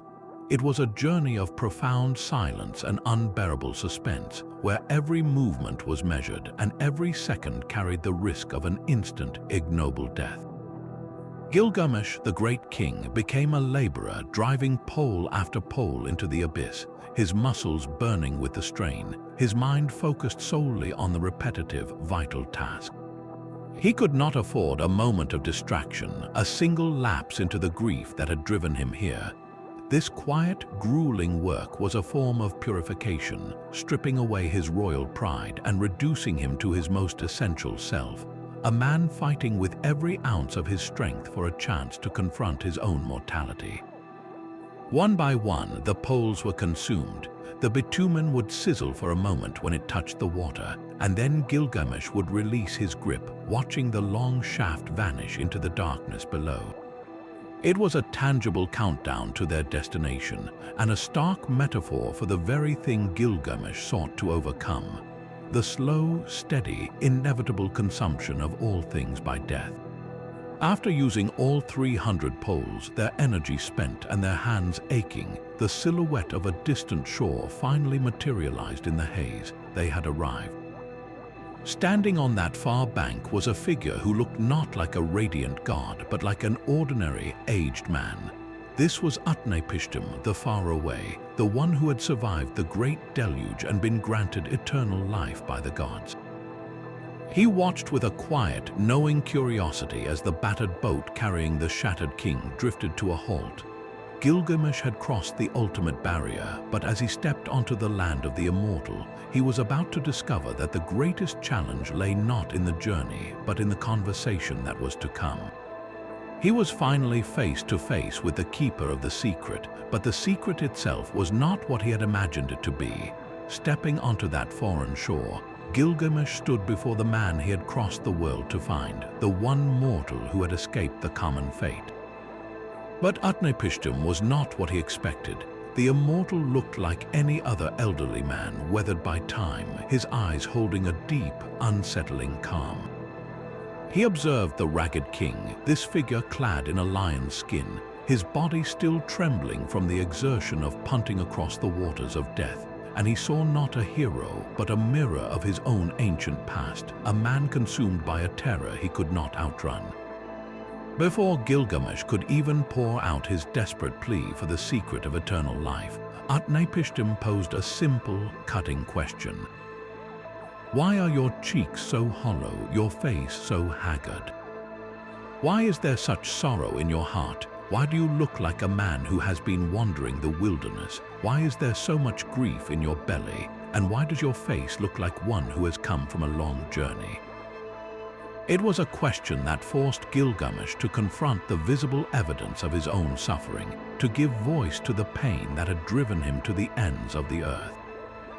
And so, for the second time, Gilgamesh recounted his lament, the words now familiar but no less painful. He spoke of Enkidu, his beloved friend, his brother. He spoke of their shared adventures, the Cedar Forest, the bull of heaven, all the glory they had seized with their own hands. And he spoke of the horror of watching that vibrant strength succumb to a slow, wasting sickness, of seeing the maggot fall from his friend's nose, a sign of the inevitable decay that awaits all living things. It is the fear of death that has driven me here, he confessed, his voice a mix of defiance and despair. Since my friend died, I have been unable to rest. My friend whom I loved has turned to clay, and shall I not lie down like him and never rise again? This is why I have come to find you, Utnapishtim. I have wandered through countless lands and crossed impossible seas. Since I have now found you, let me not see the death that I dread so much. Tell me, how did you find the eternal life you possess and join the assembly of the gods? He stood before the immortal, not as a king, but as a supplicant, begging for the one gift that could erase the shadow now permanently cast over his soul. Utnapishtim listened patiently, but his response was not the comforting answer Gilgamesh yearned for. Instead, it was a challenge, a philosophical brick wall. Gilgamesh, he said, his tone not unkind but firm, why do you struggle so? You have wearied yourself with constant striving. What you seek, you will not find. He then presented a devastating analogy, a truth that cut to the core of Gilgamesh's quest. Do we build a house to stand forever? Do we seal a contract to hold for all time? Do brothers divide an inheritance to keep it always? Does hatred persist forever in the land? Does the river forever rise and bring flood? The dragonfly leaves its shell, its face no longer looks to the sun. From the days of old, there has been no permanence. With these words, Utnapishtim laid bare the fundamental law of the universe, transience. Everything from a house of brick to a feeling of hatred, from a legal agreement to the life of a dragonfly, has a natural end. To fight this is to fight the very order of creation. The sleeping and the dead, he implied, are alike. How then can a living man, by his own effort, become immortal? It is the gods who decree life and death, and the days of death are not known. Utnapishtim was telling him that his entire journey was based on a fallacy. But seeing the desperate hope still flickering in Gilgamesh's eyes, Utnapishtim understood that abstract wisdom would not be enough. To truly make Gilgamesh comprehend why he could not simply be granted the same gift, he needed to tell his own story, a story that predated kings and walled cities, a story from a time when the gods had made a far more drastic decision about the fate of all humanity. I will reveal to you, Gilgamesh, a secret matter, Utnapishtim began, and I will tell you a mystery of the gods. And so, from the lips of the immortal, Gilgamesh heard the tale that would become the bedrock of so many flood myths to come, a story of divine wrath, survival, and a second chance for the world. He spoke of the city of Shuruppak, a city on the banks of the Euphrates, an ancient and thriving place, and he spoke of the gods who ruled the world, a council led by the great god Enlil. The human population had grown vast and noisy, and their clamor, their sheer existence, began to disturb the peace of the gods. Enlil, in particular, could not sleep because of the racket. He gathered the divine assembly and proposed a solution of terrifying finality, a great flood to wipe out all of humanity, to return the earth to a silent, pristine state. The council of gods agreed, swearing an oath to unleash the deluge. But one among them, the wise god E, felt compassion for his human creations. He could not openly defy the decree, so he devised a clever, whispered warning. He went to the reed hut where Utnapishtim, a faithful and righteous man, slept. He did not speak to him directly, but instead spoke to the walls of the hut itself, knowing Utnapishtim would overhear. Reed hut, wall, wall, listen, reed hut, pay attention, wall, man of Shurapak, son of Ubaratutu, tear down your house and build a boat, abandon your possessions and save your life. The boat you will build, its dimensions must be equal, its width and its length must be the same. Make it roofed over like the watery deep below. It was a message of cryptic urgency, a divine command wrapped in a riddle. Utnapishtim, understanding the gravity of what he had heard, did not hesitate. He addressed E, acknowledging the difficulty of explaining such a project to his fellow citizens. What would he tell the elders of the city? E gave him a cover story. He was to say that he had fallen out of favor with the god Enlil and could no longer live in the city or walk on Enlil's earth, and that he was therefore going down to the watery depths to live with his master, E. It was a story that would explain his bizarre boat building, a project that must have seemed like madness to his neighbors, and so the construction began. Utnapishtim gathered the craftsmen of Shurapak. For 5 days they worked. The boat he built was not a sleek vessel for sailing, but a massive, sealed cube, a true ark. It was 120 cubits on each side, making it as wide as it was long and as high as it was wide. A perfect, enormous box. He built 7 decks divided into 9 compartments and drove home the water plugs. He caulked the entire structure with bitumen, inside and out, making it waterproof and strong. The scale of the project was immense, a testament to Utnapishtim's faith in the whispered warning. As the work progressed, he also gathered his family and the seed of all living things. He brought his gold and his possessions, and he brought all his kinsmen onto the boat. He brought every type of wild animal and every type of domesticated creature, every type of craftsman. It was a microcosm of his entire civilization, packed into this floating, geometric refuge. The scene must have been one of controlled chaos and profound sorrow, as a man chosen for survival prepared to watch his entire world be washed away, guided only by a god's quiet voice speaking through the walls of his home. And so the old man, the survivor, began to tell his story, a tale that would echo through the ages. The time for the storm god to shower his abundance was drawing near. Utnapishtim said, his voice carrying the weight of that ancient, terrifying moment. I watched the weather closely. To enter the boat and seal the hatch was a frightening thing. I brought my family and kin into the boat. I brought the beasts of the field, the creatures of the wild, and all the craftsmen I had gathered. The image he painted was one of solemn, frantic preparation, a community boarding a vessel not for exploration, but for sheer survival against a divine punishment they could not comprehend.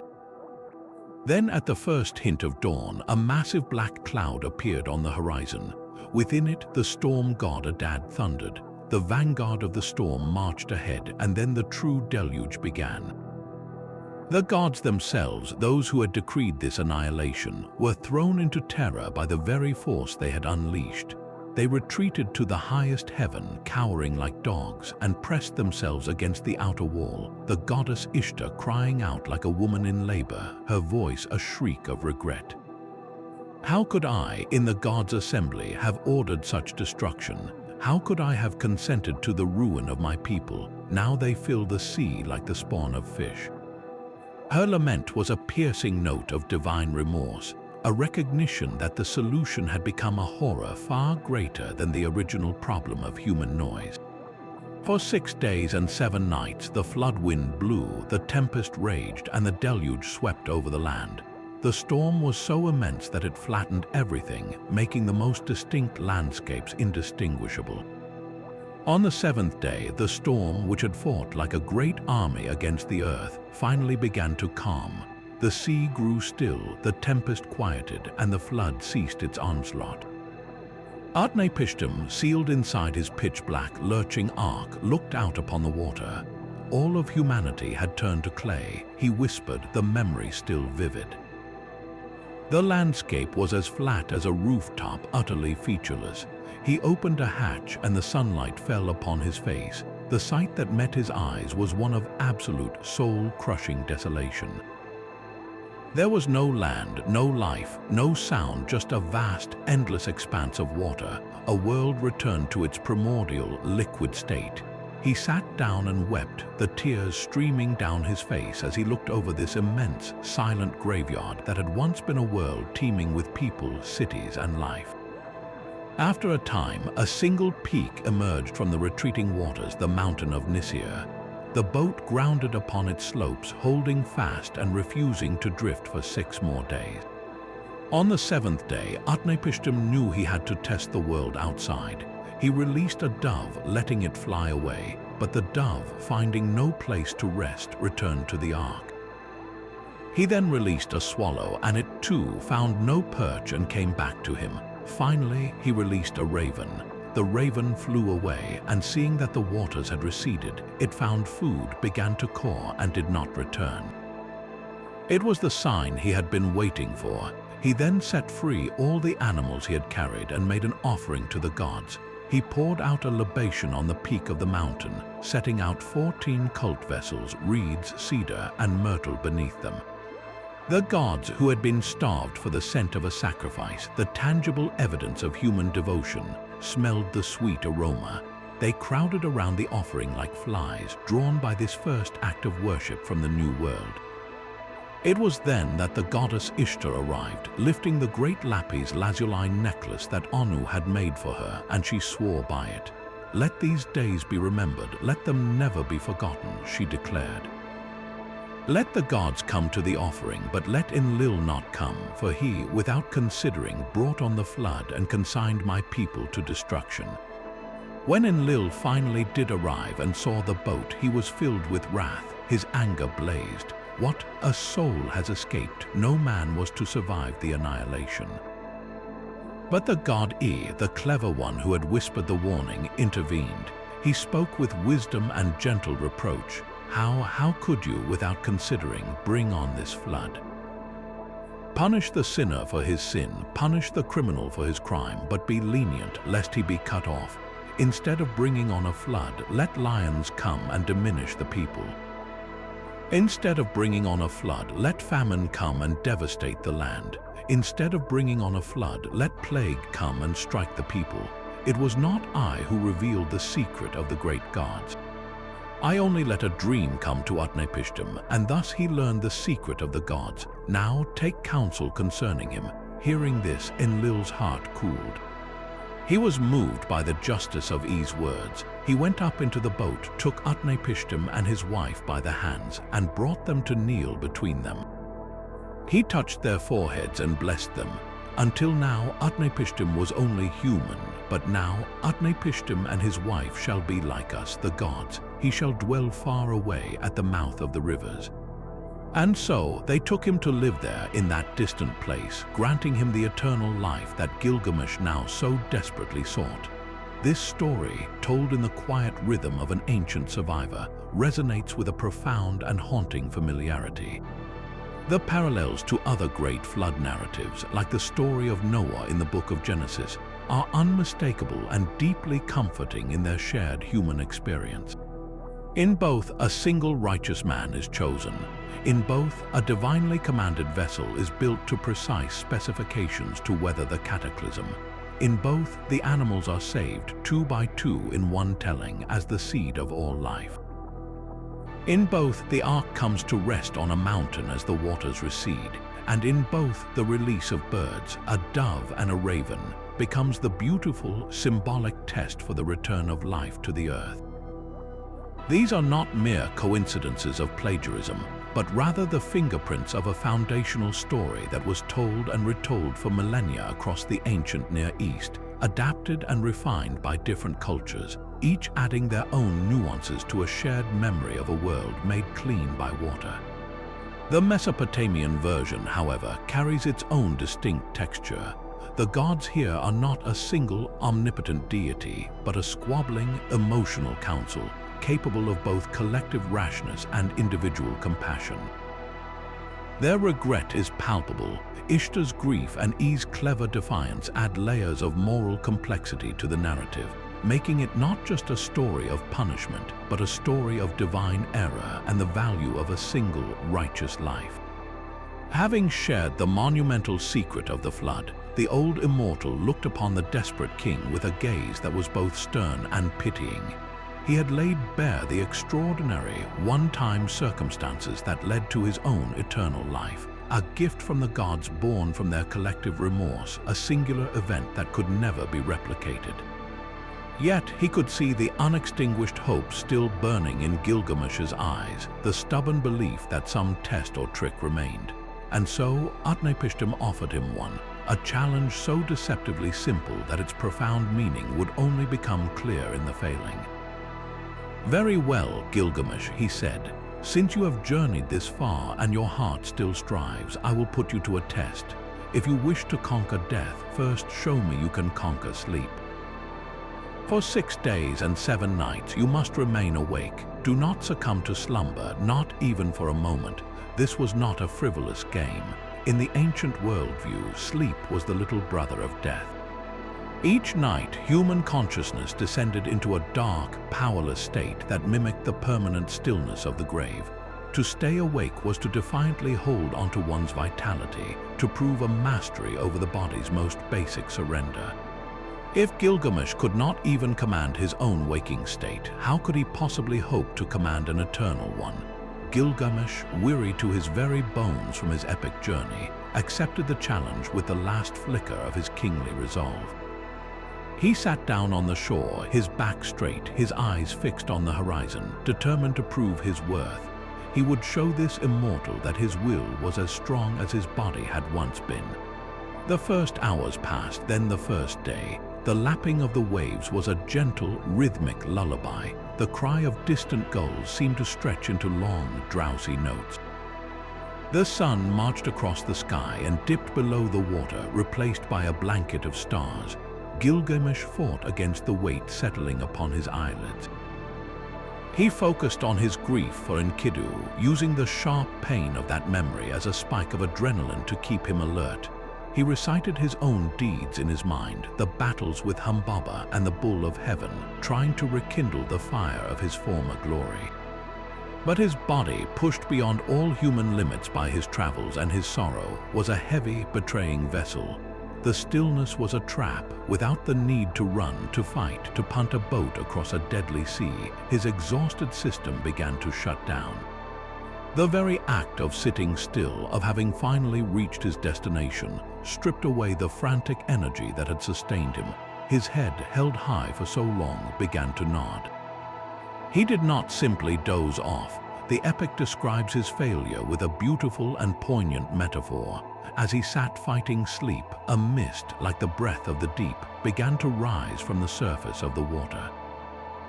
It enveloped him, a soft, tangible blanket of drowsiness that he could no longer resist. His struggle lasted only a short while longer before his chin dropped to his chest. The great king, the slayer of monsters, the builder of walls, was conquered not by a sword or a god, but by the most ordinary and inevitable of human needs. He slept, and he slept deeply for 6 full days and 7 nights, not stirring once. He had failed the test the moment it began. Utnapishtim observed him, and each day, as Gilgamesh slept on, the immortal would remark to his wife, "Look at the strong man who wants eternal life." Sleep breathes over him like a fog and quickly finds him. The scene is one of the most humanly resonant in the entire epic. It quietly dismantles the hero, revealing his profound and shared vulnerability. His quest for the extraordinary was ultimately defeated by the mundane. To make the lesson utterly inescapable, Utnapishtim devised a tangible record of Gilgamesh's failure. Each day that the king slept, his wife, at Utnapishtim's request, baked a loaf of bread and set it beside his head. This was not merely a marker of time, but a brilliant sensory proof of his mortality. The first loaf placed on day 1 grew hard and stale. The next day, a second loaf was baked and it too began to dry out. A third loaf followed, showing signs of mold. By the 6th day, 6 loaves of bread sat in a row next to the sleeping king, each one in a different, advanced state of decay. The first was like stone, the next was cracked and leathery, another was spotted with green, and the final one was still soft from the oven. These loaves were a stark, unpoetic timeline. They were the clock of the mortal world, measuring time through the irreversible process of entropy and decay, the very processes that govern all flesh, including that of a king. When Gilgamesh finally stirred on the 7th day, he awoke with a jolt, his mind still clinging to the fiction of his own vigilance. He sat up, perhaps rubbing his eyes, and immediately declared to Utnapishtim, "I was just on the verge of sleep, but you touched me and I awoke." It was a desperate, face-saving lie, the last gasp of his monumental pride. Utnapishtim did not argue with him. He did not need to. He simply pointed to the line of bread loaves beside him. "Look, Gilgamesh, count your loaves. The state of your bread will tell you how long you slept." Gilgamesh looked down and saw the undeniable evidence.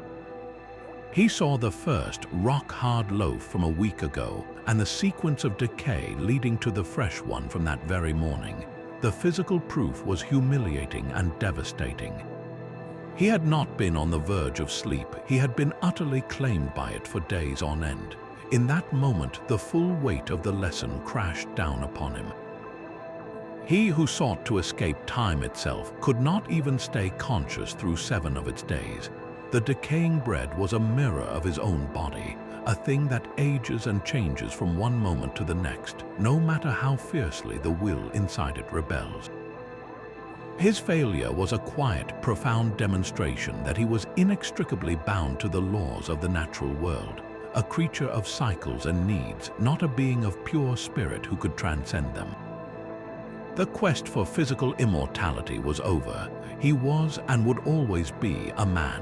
Seeing the profound despair that returned to Gilgamesh's face upon his failure, a deep pity stirred within Utnapishtim's wife. She spoke to her immortal husband, pleading for some small measure of compassion for this broken king who had journeyed so far. Moved by her words, and perhaps by the raw humanity of Gilgamesh's sorrow, Utnapishtim relented. Though he could not grant the eternal life he himself possessed, he offered a final, secret consolation, a glimpse of a different kind of magic, one that did not cheat death, but could perhaps soften its harsh approach. He told Gilgamesh of a plant that grew deep beneath the waters of the great ocean, a thorny plant like a briar, but one that held a miraculous property. "Its name is the old man becomes a young man," Utnapishtim revealed. "If you can secure this plant, and if you can eat it, you will regain your youth." This was not the immortality Gilgamesh had sought, not an escape from death itself, but a chance to reset the clock of aging, to reclaim the vitality and strength of his prime. It was a compromise, a lesser prize, but for a man who had just been confronted with the impossibility of his grandest desire, it was a tangible, glowing hope. Without a moment's hesitation, Gilgamesh's spirit, which had been crushed by the sleeping test, flared back to life with a new and urgent purpose. He immediately tied heavy stones to his feet, weights that would anchor him to the seafloor, allowing him to walk upon the bottom of the ocean. This was a descent not into darkness, but into a realm of potential rebirth. He plunged into the deep, the cold water closing over his head, the world above fading into a distant, shimmering haze. He walked along the seabed, his eyes scanning the strange, underwater landscape, searching for the telltale thorns of the miraculous plant, and then he saw it. There, growing in the murky depths, was the plant Utnapishtim had described. He seized it, the thorns pricking his hands, a small, sharp pain that was a price he gladly paid. With the plant firmly in his grasp, he loosened the stones from his feet and felt the buoyancy of the water carry him swiftly back up toward the light. He broke the surface, gasping, clutching the plant as if it were his own beating heart restored to him. He held it up to the sun, its damp leaves glistening, and in that moment he felt a surge of triumph he had not felt since before Enkidu's death. He had not conquered death, but he had, it seemed, conquered time. As he began the long journey back to Uruk, a new plan blossomed in his mind, a vision that transformed his personal quest into a gift for his entire people. He would not eat the plant immediately. No, he would bring it back to his great city. "I will take this plant back to Uruk," he declared to Uruk, the ferryman.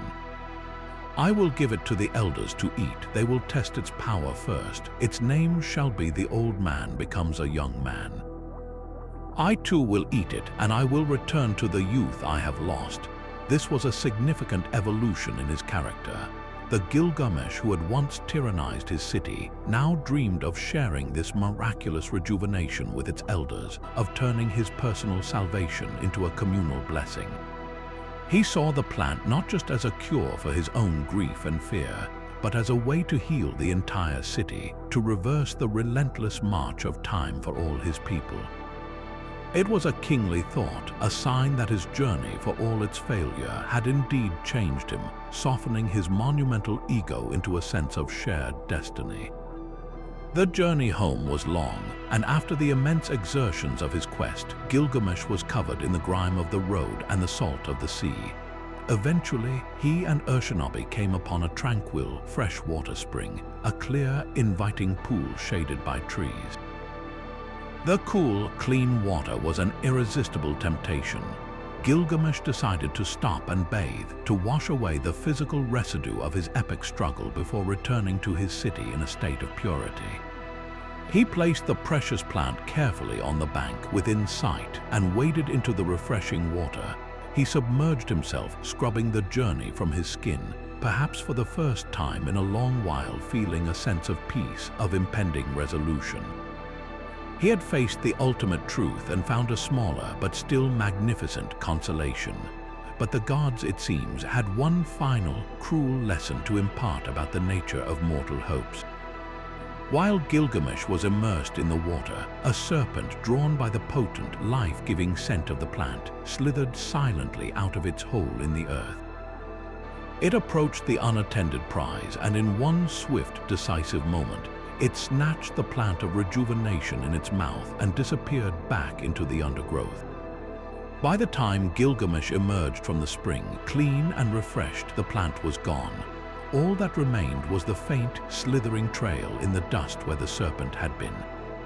Gilgamesh's reaction was one of absolute, soul-wrenching devastation. He did not roar in anger. He sat down on the ground and wept. The tears that flowed now were different from those he had shed for Enkidu. These were tears of pure, hopeless futility. He had been given a second chance, a smaller, more beautiful hope, and it had been stolen from him in a moment of simple, human carelessness. He had lost the one tangible reward for all his suffering. In a gesture of profound despair, he turned to Uruk, the silent witness to his entire quest, and he asked the final, heartbreaking question, the question that has echoed through the ages for every person who has ever striven and lost. For whom have I labored, Uruk? For whom have I journeyed and worn out my heart? I have brought no good upon myself. I have only done a service for the serpent of the earth. This is the ultimate expression of existential crisis. He saw all his efforts, the battles, the grief, the terrifying journeys, the superhuman struggles, as having no meaning, no lasting benefit for himself. His entire epic had become nothing more than a delivery service for a snake, a cruel joke played by the cosmos on a man who dared to reach for more than his allotted portion. The serpent, in its simple, immoral act of feeding, had become the symbol of the inevitable. It had consumed the possibility of renewed youth, and in that moment it also shed its skin, a perfect, mocking symbol of the very rejuvenation that was now forever lost to humanity. Gilgamesh was left with nothing but the memory of his striving and the slow, unchanging rhythm of his own aging body, a living testament to the limits that bind even the greatest of kings. And so began the long, quiet journey home, a path that retraced the frantic footsteps of his fear but now walked with the heavy, deliberate pace of acceptance. Gilgamesh traveled with Uruk the ferryman, but the silence between them was no longer filled with desperate questions or frantic plans. It was a contemplative quiet, the silence of a man slowly digesting the hardest truths of his existence. He had looked into the eyes of the immortal and seen not a future for himself, but a relic of the past. He had grasped the plant of rejuvenation only to have it stolen by the most mundane of creatures, a final lesson in the futility of trying to outwit the natural order. The fire that had driven him, the terror, the rage, the blinding ambition had burned down to embers, leaving behind the warm, enduring glow of a hard-won understanding. He was not returning to Uruk in triumph, but in reconciliation, finally making peace with the man he was always destined to be, a mortal king whose true legacy was not written in the stars, but in the sun-dried brick and sturdy foundations of the city he had built. As the familiar skyline of Uruk finally appeared on the horizon, its mighty walls etched against the setting sun, Gilgamesh did not see it with the same eyes that had left it. Before, the city was a cage, a monument to a glory that felt hollow next to the looming specter of death. Now he saw it anew. He saw the walls not as a prison, but as a promise. He saw the ziggurat not just as a bridge to distant, indifferent gods, but as a testament to human aspiration, to the enduring need to reach for something greater than oneself. The journey had stripped him of his illusions, but in their place, it had given him a profound appreciation for the tangible, the created, the shared. Immortality was not a secret to be found in a distant land or a magical plant. It was here, in the work of human hands, in the community that would endure long after its king had returned to the clay. He turned to Uruk not with a lament, but with a declaration that would become the epic's final, resounding statement. Come, Uruk, walk along the wall of Uruk. Look at its foundation, inspect its brickwork, see if its core is not made of baked brick, and if the 7 wise men did not lay its foundations. This was not a boast, but a guided meditation on the nature of lasting value. He was inviting the ferryman, and in doing so, inviting all of us to truly see what he had finally learned to see. He spoke of the 1 square mile of city, the 1 square mile of orchards, the 1 square mile of clay pits, and the open ground of the temple of Ishtar. He was cataloging the living, breathing organism of his city, its infrastructure, its agriculture, its industry, and its spirituality. In this detailed accounting, we hear the voice of a true shepherd king, one who now understands that his duty is not to his own name, but to the flourishing of the people and the place entrusted to him. The walls of Uruk were the ultimate answer to his existential dread. They would not keep death out, but they would preserve order, community, and culture within. They would protect the children playing in the streets, the merchants in the markets, the lovers meeting in the shadows, all the small, precious, transient moments that, when woven together, create a civilization. His immortality would be the continuation of Uruk itself.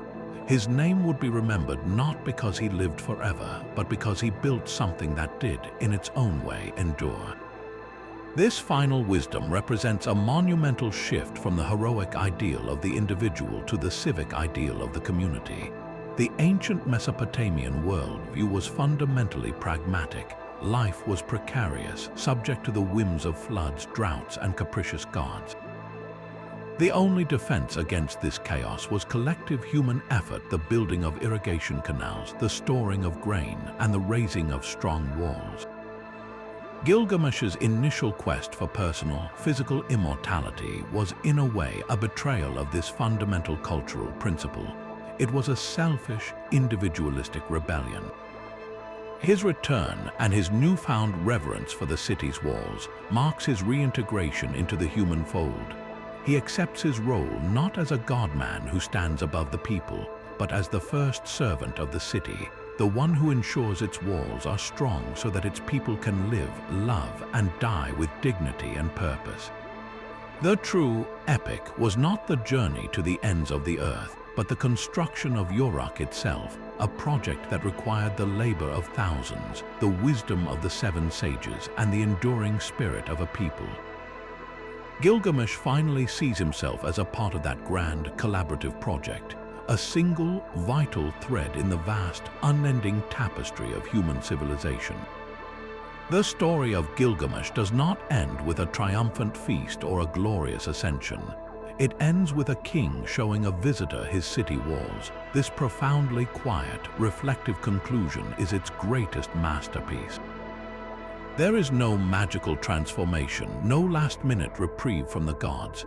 There is only the calm, sober acceptance of a human life, bound by its limits, yet capable of creating things of lasting beauty and function. The restless, tyrannical youth has been replaced by a wise, weary, but resolute ruler. He has learned that while death is the destination for every individual, life is the journey of the collective. The grief for Enkidu never leaves him. It is the scar that reminds him of his own capacity for love and loss, the very things that make him human. But that grief is no longer a raging storm. It has been integrated into his being, a deep well of empathy from which he can now draw to rule with compassion and understanding. He returns to his palace not to brood on his own mortality, but to govern, to ensure that the legacy of his friendship with Enkidu and the wisdom bought with such sorrow is translated into justice, order, and peace for the city they both called home. The quest for eternal life is abandoned, but in its place he finds something perhaps more meaningful, a reason to live well in the time he has. But the journey of the epic itself did not end with Gilgamesh's return to his city walls. In a remarkable twist of fate, the story's greatest adventure was just beginning a voyage through time that would see it vanish for millennia, only to re-emerge and fundamentally reshape our understanding of humanity's literary and spiritual heritage. The echoes of Gilgamesh's saga resonate through some of the most foundational texts of Western civilization, creating a bridge of narrative DNA that connects the clay tablets of Mesopotamia to the scrolls of Homer and the codices of the Bible. When George Smith made his stunning discovery in the British Museum, he didn't just uncover an ancient poem. He found a missing link, a primordial source for stories and themes we had long believed were unique to our own traditions. The parallels are too striking, too structurally embedded to be mere coincidence, suggesting a slow cultural diffusion of these powerful narratives across the ancient Near East, carried by traders, diplomats, and migrants along the bustling routes between empires. Consider the Homeric epics, the Iliad and the Odyssey, composed in Greece centuries after the Gilgamesh stories were etched into clay. The connections are profound and deeply thematic. The bond between Gilgamesh and Enkidu finds a powerful echo in the fierce, life-defining friendship between Achilles and Patroclus in the Iliad. In both, the death of the beloved companion serves as the central, devastating pivot of the narrative, plunging the hero into a period of overwhelming grief and rage that alters the course of the story. Gilgamesh mourns Enkidu by roaming the wilderness in animal skins, while Achilles, refusing to fight, withdraws from the Trojan War, his sorrow as vast as his wrath.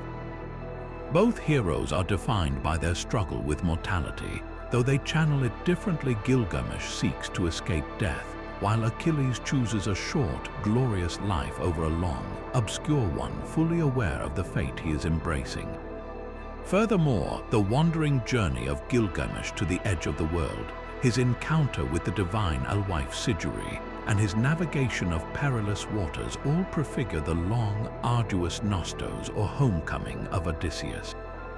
Both heroes descend into a form of the underworld, confronted with visions of the dead that underscore the bleak finality of mortal existence. These are not copied plots, but rather shared explorations of universal human concerns: friendship, loss, the quest for meaning, and the confrontation with death, filtered through different cultural lenses but springing from a common, ancient wellspring of storytelling. Perhaps the most earth-shattering parallel, the one that caused George Smith to reportedly run around the room in disbelief, is the story of the Great Flood. The account told by Utnapishtim is, in its skeletal structure, virtually identical to the later story of Noah in the book of Genesis. In both, a righteous man is chosen by a god or gods to survive an impending, world-destroying deluge. He is given precise instructions to build a massive, sealed vessel. He brings his family and the seed of all living creatures aboard. The boat comes to rest on a mountain as the waters recede.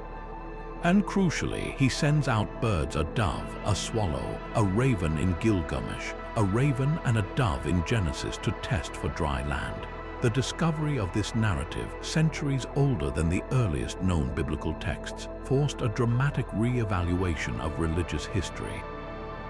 It demonstrated that the flood story was not a unique, isolated revelation, but part of a widespread Mesopotamian tradition, a cultural memory of catastrophic inundations that was adapted and refined by different societies. For the ancient Israelites, likely during their exile in Babylon, encountering this powerful myth, they transformed it, infusing it with their own monotheistic theology. The capricious, squabbling council of gods in the Gilgamesh epic is replaced by a single, sovereign god whose decision to send the flood is a moral judgment on human wickedness, and whose covenant with Noah afterward establishes a new relationship with creation. The echo is clear, but the melody has been changed to suit a different, profound understanding of the divine. Beyond these grand narrative pillars, the epic's influence seeps into the very soil of world literature through its exploration of timeless, existential themes. Gilgamesh is the first great protagonist in written history to stare into the abyss of his own mortality and rebel. His entire quest after Enkidu's death is a raw, primal scream against the human condition, a refusal to accept that a life of achievement and love must inevitably end in the dust. This grappling with mortality, the search for wisdom in the face of certain death, becomes a central preoccupation of later philosophy and literature. We see it in the Greek tragedies, in the meditations of the Stoics, and in the works of modern writers from Shakespeare to Tolstoy. Furthermore, the epic establishes the archetype of the heroic journey, the template for what mythologist Joseph Campbell would later term the monomyth. Gilgamesh's call to adventure, his crossing of the threshold into the unknown Cedar Forest, his series of trials, his meeting with the goddess, his arduous journey to the underworld equivalent, and his eventual return with a hard-won wisdom. This pattern provides a blueprint for countless heroes who would follow, from Odysseus and Aeneas to Luke Skywalker and Frodo Baggins. The epic also delves deeply into the civilizing process itself, symbolized by the transformation of the wild Enkidu through the acts of Shamhat.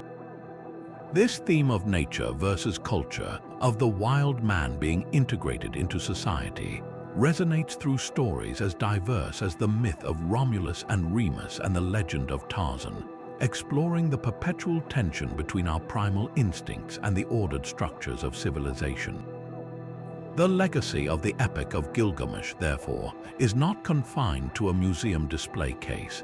It is a living, breathing presence in the stories we continue to tell ourselves about who we are and why we are here. It reminds us that 4,000 years ago, in the shadow of ziggurats by the life-giving rivers, people were asking the same profound questions that keep us awake at night. They wondered about the meaning of friendship, the sting of loss, the desire for glory, and the terror of the grave. By listening to this ancient voice, we connect with the very origins of human consciousness, with the moment we first began to use narrative to make sense of our fleeting, beautiful, and tragic existence. The epic does not provide easy answers, but it validates the questions, offering the profound comfort that we are not the first to walk this path of wonder and sorrow. It stands as a testament to the enduring power of story, a power that can survive fire, conquest, and the slow erosion of centuries, waiting patiently in the clay to speak its wisdom to anyone willing to listen. And so we return full circle to where our journey began, not just in the city of Uruk, but within the quiet of your own room, with the day's burden slowly receding. There is a unique magic in allowing this ancient story to be the last thing you hear before sleep. It is not merely a tale to be analyzed, but an experience to be felt, a deep, resonant chord struck in the soul that continues to vibrate long after the words have faded. The Epic of Gilgamesh, in all its raw beauty and sorrow, functions as a kind of lullaby for the human spirit, not because it offers simple comforts, but because it gives profound voice to the very emotions that often keep us awake: our own fears of loss, our longing for connection, and our search for purpose in a world that can feel overwhelmingly temporary. To listen to this story as you drift toward dreams is to share your private anxieties with a companion 4,000 years old, and to find a strange, comforting solidarity in that shared vulnerability. Think of the friendship between Gilgamesh and Enkidu, a bond so powerful it redefined both their lives. It speaks to that deep, universal craving for a true counterpart, someone who sees us not for our titles or accomplishments, but for our raw, unfiltered self. Enkidu was the wild mirror that showed Gilgamesh his own humanity, and in turn, Gilgamesh gave the wild man a purpose and a name. Their story validates the transformative power of companionship, reminding us that we are not meant to build our walls or face our monsters alone. As you lie in the quiet darkness, perhaps you can feel the echo of that bond, the memory of your own cherished friendships, the ones that have shaped you and made you feel truly known. Let that feeling of connection be a warm blanket against the night, a reassurance that even in our most isolated moments, the potential for such a bond is one of the great, enduring gifts of being human. Then comes the loss, the devastating pivot of the entire epic. Gilgamesh's raw, screaming grief for Enkidu is one of the most authentic portrayals of mourning ever written. He doesn't mourn quietly. He tears his clothes, he roams the wild, he refuses to let go of the body. His pain is a storm that cannot be contained. This is not a sanitized, polite sorrow, but the real, ragged, and ugly face of love that has had its object torn away. Allowing yourself to sit with this part of the story, to feel the weight of Gilgamesh's despair without turning away, can be a strangely cathartic experience. It gives permission to acknowledge the depth of our own capacity for grief, to understand that such profound sadness is simply the inverse of profound love. By witnessing his journey through the wilderness of sorrow, we can feel less alone in our own, and in doing so, perhaps release some of the tension we carry about the inevitability of loss in our own lives. And finally, there is the quest, the frantic, desperate search for an answer to the unanswerable. Gilgamesh's journey to find Utnapishtim is the ultimate expression of our human rebellion against the limits of our existence. We all, in our own ways, build boats and punt across lethal waters, seeking our own version of the plant of rejuvenation, something, anything, that will spare us from the common fate. The epic's genius lies in how it resolves this desperate striving. It does not offer a cheap solution or a magical cure. Instead, it offers a quiet, profound wisdom that the true immortality, the real victory over oblivion, is found not in escaping life but in fully embracing it. Gilgamesh finds his answer not in a distant land, but in the foundations of his own city, in the community he serves and the legacy he builds. This is the final, gentle whisper of the story as it settles over you. It invites you to let go of the need to solve the great cosmic riddles tonight. It encourages you to release the anxiety about your own legacy, your own race against time, and to simply appreciate the fact that you are here now, part of this unbroken chain of human experience that stretches all the way back to the walls of Uruk. So as sleep begins to gently pull you from the waking world, let these ancient themes, friendship, loss, and the acceptance of our beautiful, fleeting journey wash over you. There is no test to pass, no lesson to memorize. The mere act of listening, of connecting with this oldest of stories, is itself a small act of immortality, a testament to the enduring power of the human heart.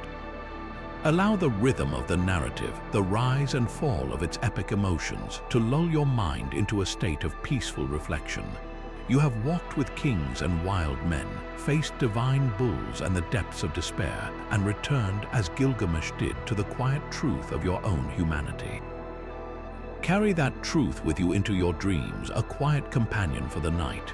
And so our journey with the great king of Uruk comes to a close, not with a fanfare of trumpets, but with a quiet, profound sense of understanding. We have walked alongside Gilgamesh through the entire arc of his monumental life, witnessing his transformation from a restless, oppressive tyrant, drunk on his own divine power, into a wise and measured ruler who has finally made peace with his place in the world. His was not a simple journey from bad to good, but a far more complex and human pilgrimage through the extremes of existence. He knew the intoxication of unmatched strength, the sublime joy of true friendship, the devastating abyss of grief, and the frantic, desperate terror of his own mortality. He challenged monsters and gods, crossed the waters of death, and sought the wisdom of the one man who had cheated the system, only to be gently, firmly taught the most fundamental lesson of all: that life's deepest meaning is not found in struggling against its limits, but in embracing the beauty and responsibility that exists within them. His ultimate wisdom, etched into the very foundations of his city, is a gift to us across the millennia. He learned that immortality is not a physical state to be achieved, but a legacy to be built through our actions, our creations, and our care for one another. The walls of Uruk, which he once points to with such pride, stand as a metaphor for this enduring truth. They represent order, community, culture, and the collective memory of a people, all things that will outlive the individual, breathing king. Gilgamesh returns from his epic quest not with a magical plant, but with a renewed sense of purpose, a understanding that his name would live on not because he never died, but because he built something that would endure, a city where generations to come could live, love, and find their own purpose. He accepts his role not as a god-man standing above, but as a shepherd king walking among his people, his own grief having carved out a deep well of empathy from which he can now draw to rule with compassion. Thank you truly for allowing this ancient story to be your companion tonight. By simply listening, you have become part of its unbroken chain, a link connecting the scribes of Ashurbanipal's library to this very moment. There is a profound comfort in this connection, a reminder that the fundamental questions of the heart about love, loss, and our search for meaning are a shared human inheritance, as relevant now as they were under the Mesopotamian stars. As you drift towards sleep, let the echoes of this saga settle gently in your mind. Release any lingering tension, any need to solve the great riddles of existence. Let the journey of Gilgamesh assure you that it is enough to be here, to have loved, to have felt loss, and to contribute in your own unique way to the ongoing story of our world. May the themes of profound friendship and hard-won acceptance wrap around you like a soft blanket. May your rest be deep, your dreams be peaceful, and may you awaken with a quiet sense of connection to the vast, beautiful, and timeless tapestry of human experience. Good night.